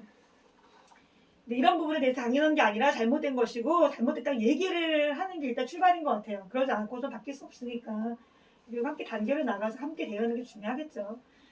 그리고 각자가 지금 노동을 주제인데, 당연히 헌법주권 노동조합을 우리 단결하고 싸우는 게 당연한 건데 그렇게 생각 못하는 많은 분들이 있어요. 요 의식도 바꿔나가는 것들을 우리가 함께 좀 만들어 나가는 게 필요할 것 같다고 생각을 합니다. 그리고 예전보다 장기투쟁이 많아요. 결국은 그 법 때문이거든요. IMF 이제 그 파기헌법 정리헌법 만들어지기 전에는 100일만 싸워도 엄청 장기투쟁이었어요. 단식 10일만 해도 다 사람 죽는 줄 알았다고. 그런데 결국 이 법제도 이후 노동자들이 밀리면서 기본이 뭐 1년은 그냥 최소한 3, 4년 싸웠다 얘기할 수 있는 정도가 돼버렸어요. 그래서 되게 거꾸로 가고 있는 이거를 다시 바로잡기 위한 투쟁들을 우리 방에 들어와 계신 분들도 함께 관심 가져주시고 마음 모아서 뭐라도 함께 하는 것들이 좀 필요하지 않을까 생각하고, 저희들도 또 열심히 그 전선에서 싸울 수 있도록 하겠습니다. 꿀잠 소개를 하라고 해서요. 앞서 얘기했던 것처럼 그러니까 그 도시산업선교에서 쫓겨나셨다고 너무 그게 한이라고 말씀하셨는데 지금 투쟁하는 비정규 노동자들은 언제든지 꿀잠에 오시면 됩니다.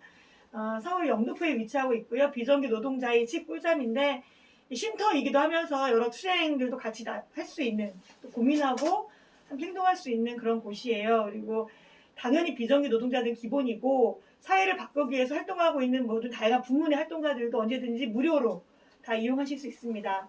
그리고 꿀잠은 정보 지원을 받지 않아요. 그 이유는 비정규직 없는 세상을 향한 비정규 노동자의 집이거든요. 그래서 비정규직 없는 세상을 정부는 바라지 않고 있기 때문에 지원받지 않고 비정규직 없는 세상을 만들자라고 하는 분들의 돈과 또 이 노력과 노동과 또 이용도 하는 그런 집이고 문턱이 없는 집입니다. 그래서 언제든지 이 방에서 비정규직 없는 세상을 원하지 않는 분은 없으시잖아요. 그래서 꿀잠 한번 들려주시면 맛있는 밥도 먹고 차도 마실 수 있고 이야기도 나누고 잠도 주무실 수 있습니다. 그리고 교육 사업도 하는데 저희가 노동 역사 기행이라고 해서 원래 격월로 진행하는데 코로나 때문에 저희도 약간 축소해서 진행을 하고 있거든요. 그래서 그 현장에 직접 가서 둘러보고 또 교육도 하는 그런 프로그램이고 각종 강좌들도 진행을 합니다. 조만간 저희도 강좌 여는 게 있는데요. 같이 홍보할 수 있도록 말씀드리도록 하겠습니다. 알겠습니다. 네, 저희 노동조합에도 최근에 꿀잠에서 보내주신 홍보 소식지가 있더라고요. 그 사람들이 저도 오셨으니까 CMS를 한잔 하도록 하겠습니다. 관심을 갖도록 하겠습니다. 그리고 오늘 정말 귀한 시간 내주시고 발제를 마무리해 주셨으니까 우리 명숙동지가 그래도 오늘 마무리를 노동조사가 노동법 개선이 되어야 국가 경찰 개입이 없어야 한다. 또 파격법 행사에 파업법 행사에서 대한 형사처벌은 없어야 한다. 저는 아까 그게 되게 아까 메모를 해놨거든요. 그래서 마무리로 오늘 얘기를 해주시면 정말 감사하겠습니다. 네. 마무리 해주시죠. 우리는 더 많은 이야기를 오늘 이제 두 분이 못 왔지만 되게 재밌게 잘 들었고요. 어쨌든 당사자의 목소리로 하는 이 생생한 그 폭력의 경험들이 아프기도 하지만 아프기만은 안 한 것 같아요. 뭐냐면 이렇게 싸워서 여기까지 온 것도 있기 때문에 후대에 지금 우리가 또 싸우고 있는데 도움이 되기도 했고 또 그걸 이어가는 건 아닐까 이런 생각을 했습니다. 근데 그래도 폭력은 폭력이기 때문에 그 두 가지만 얘기를 하면 아까 두 분 다 날짜를 다 기억하신다고 했잖아요. 그러니까 노조를 결성한 날을 기억하시고 그다음에 쫓겨나면서 폭력을 맞은 두 가지를 기억했잖아요. 이제 어떤 분이 쓴 글에 그런 얘기가 있더라고요. 이제 국가폭력의 트라우마는 그냥 뭐 이건 국가폭력이니까 땅땅땅 폭력을 인정합니다. 뭐 보상금 줍니다. 이런 걸로 끝나지 않다. 그 심리적 시간, 특히 이제 고문이나 이게 심각한 폭력을 여기 보면 뭐 머리 깨지고 그랬던 걸로 기억하시는 분들이 아는데 그게 심각한 트라우마로 남고 그나마 이제 국가가 인정했으니까 다행이지만 그 인정도 받지 못하는 폭력의 희생자들은 피해자들은 되게 그 고통에서 벗어나지 못한다고 하더라고요. 그래서 이 동일한 시간이 아니다라고 하는 것들을 이제 폭력을 가하는 국가기관의 공무원들 이렇게 좀 알았으면 좋겠고요.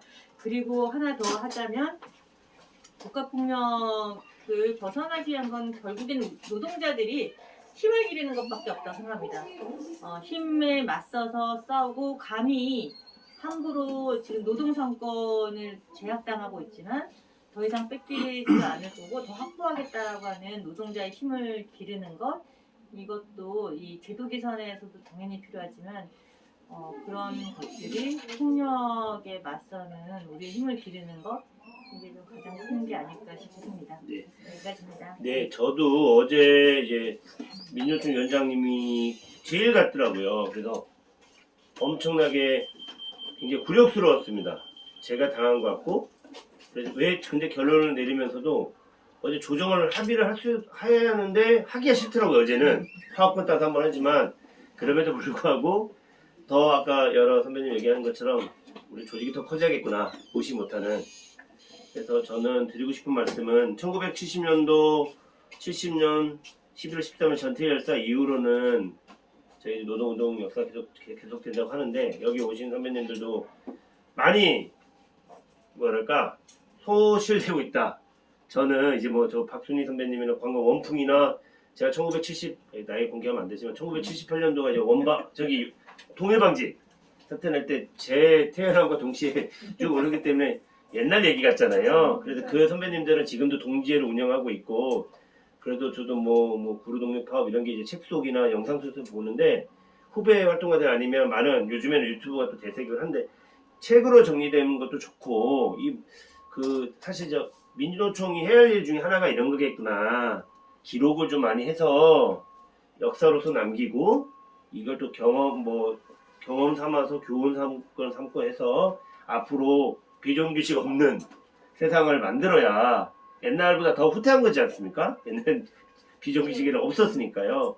그래도 제가 어쨌든 현장에 있는 사람이고 저도 이제 오늘 사실 이런 사회를 처음 봤고 뭐 둘이 뭉실하게 사회를 보다 보니까 엉성했지만 선배님들 통해서 앞으로 어떻게 활동해야 하나 이 고민을 계속 했고 사회적으로도 어떻게 연대를 해야 하나 했고 이 영상이 뭐 특정한 사업을 위한 영상으로만 남는 게 아니라 잘 남아서 많이 나중에 완성된 유튜브에 올릴 건데요. 이 올라가면 많은 분들이 그나마 동일방직, 원풍, 구로동맹 파업, 기륭, 우리 건강보험공단의 우리 센터 콜센터 동지들, 톨게이트 동지들 뭐 등등 그 동지들 잊지 않고 싸울 수 있고 앞으로도 다시는 우리 후배 노동자들은 좀 행복하게 살 수 있도록 우리 모두가 노력하고 관심 갖는 게 제일 좋겠다. 단결투쟁도 좋고 관심을 갖지 않으면 너무 외롭잖아요. 그래서 오늘 너무 귀한 시간 우리 이다나 이사님도 고생하셨고 모두 와주셔서 감사합니다. 박수 치면서 오늘 마침 어떨까요? 네. 네, 수고하셨습니다. 안녕히 계세요.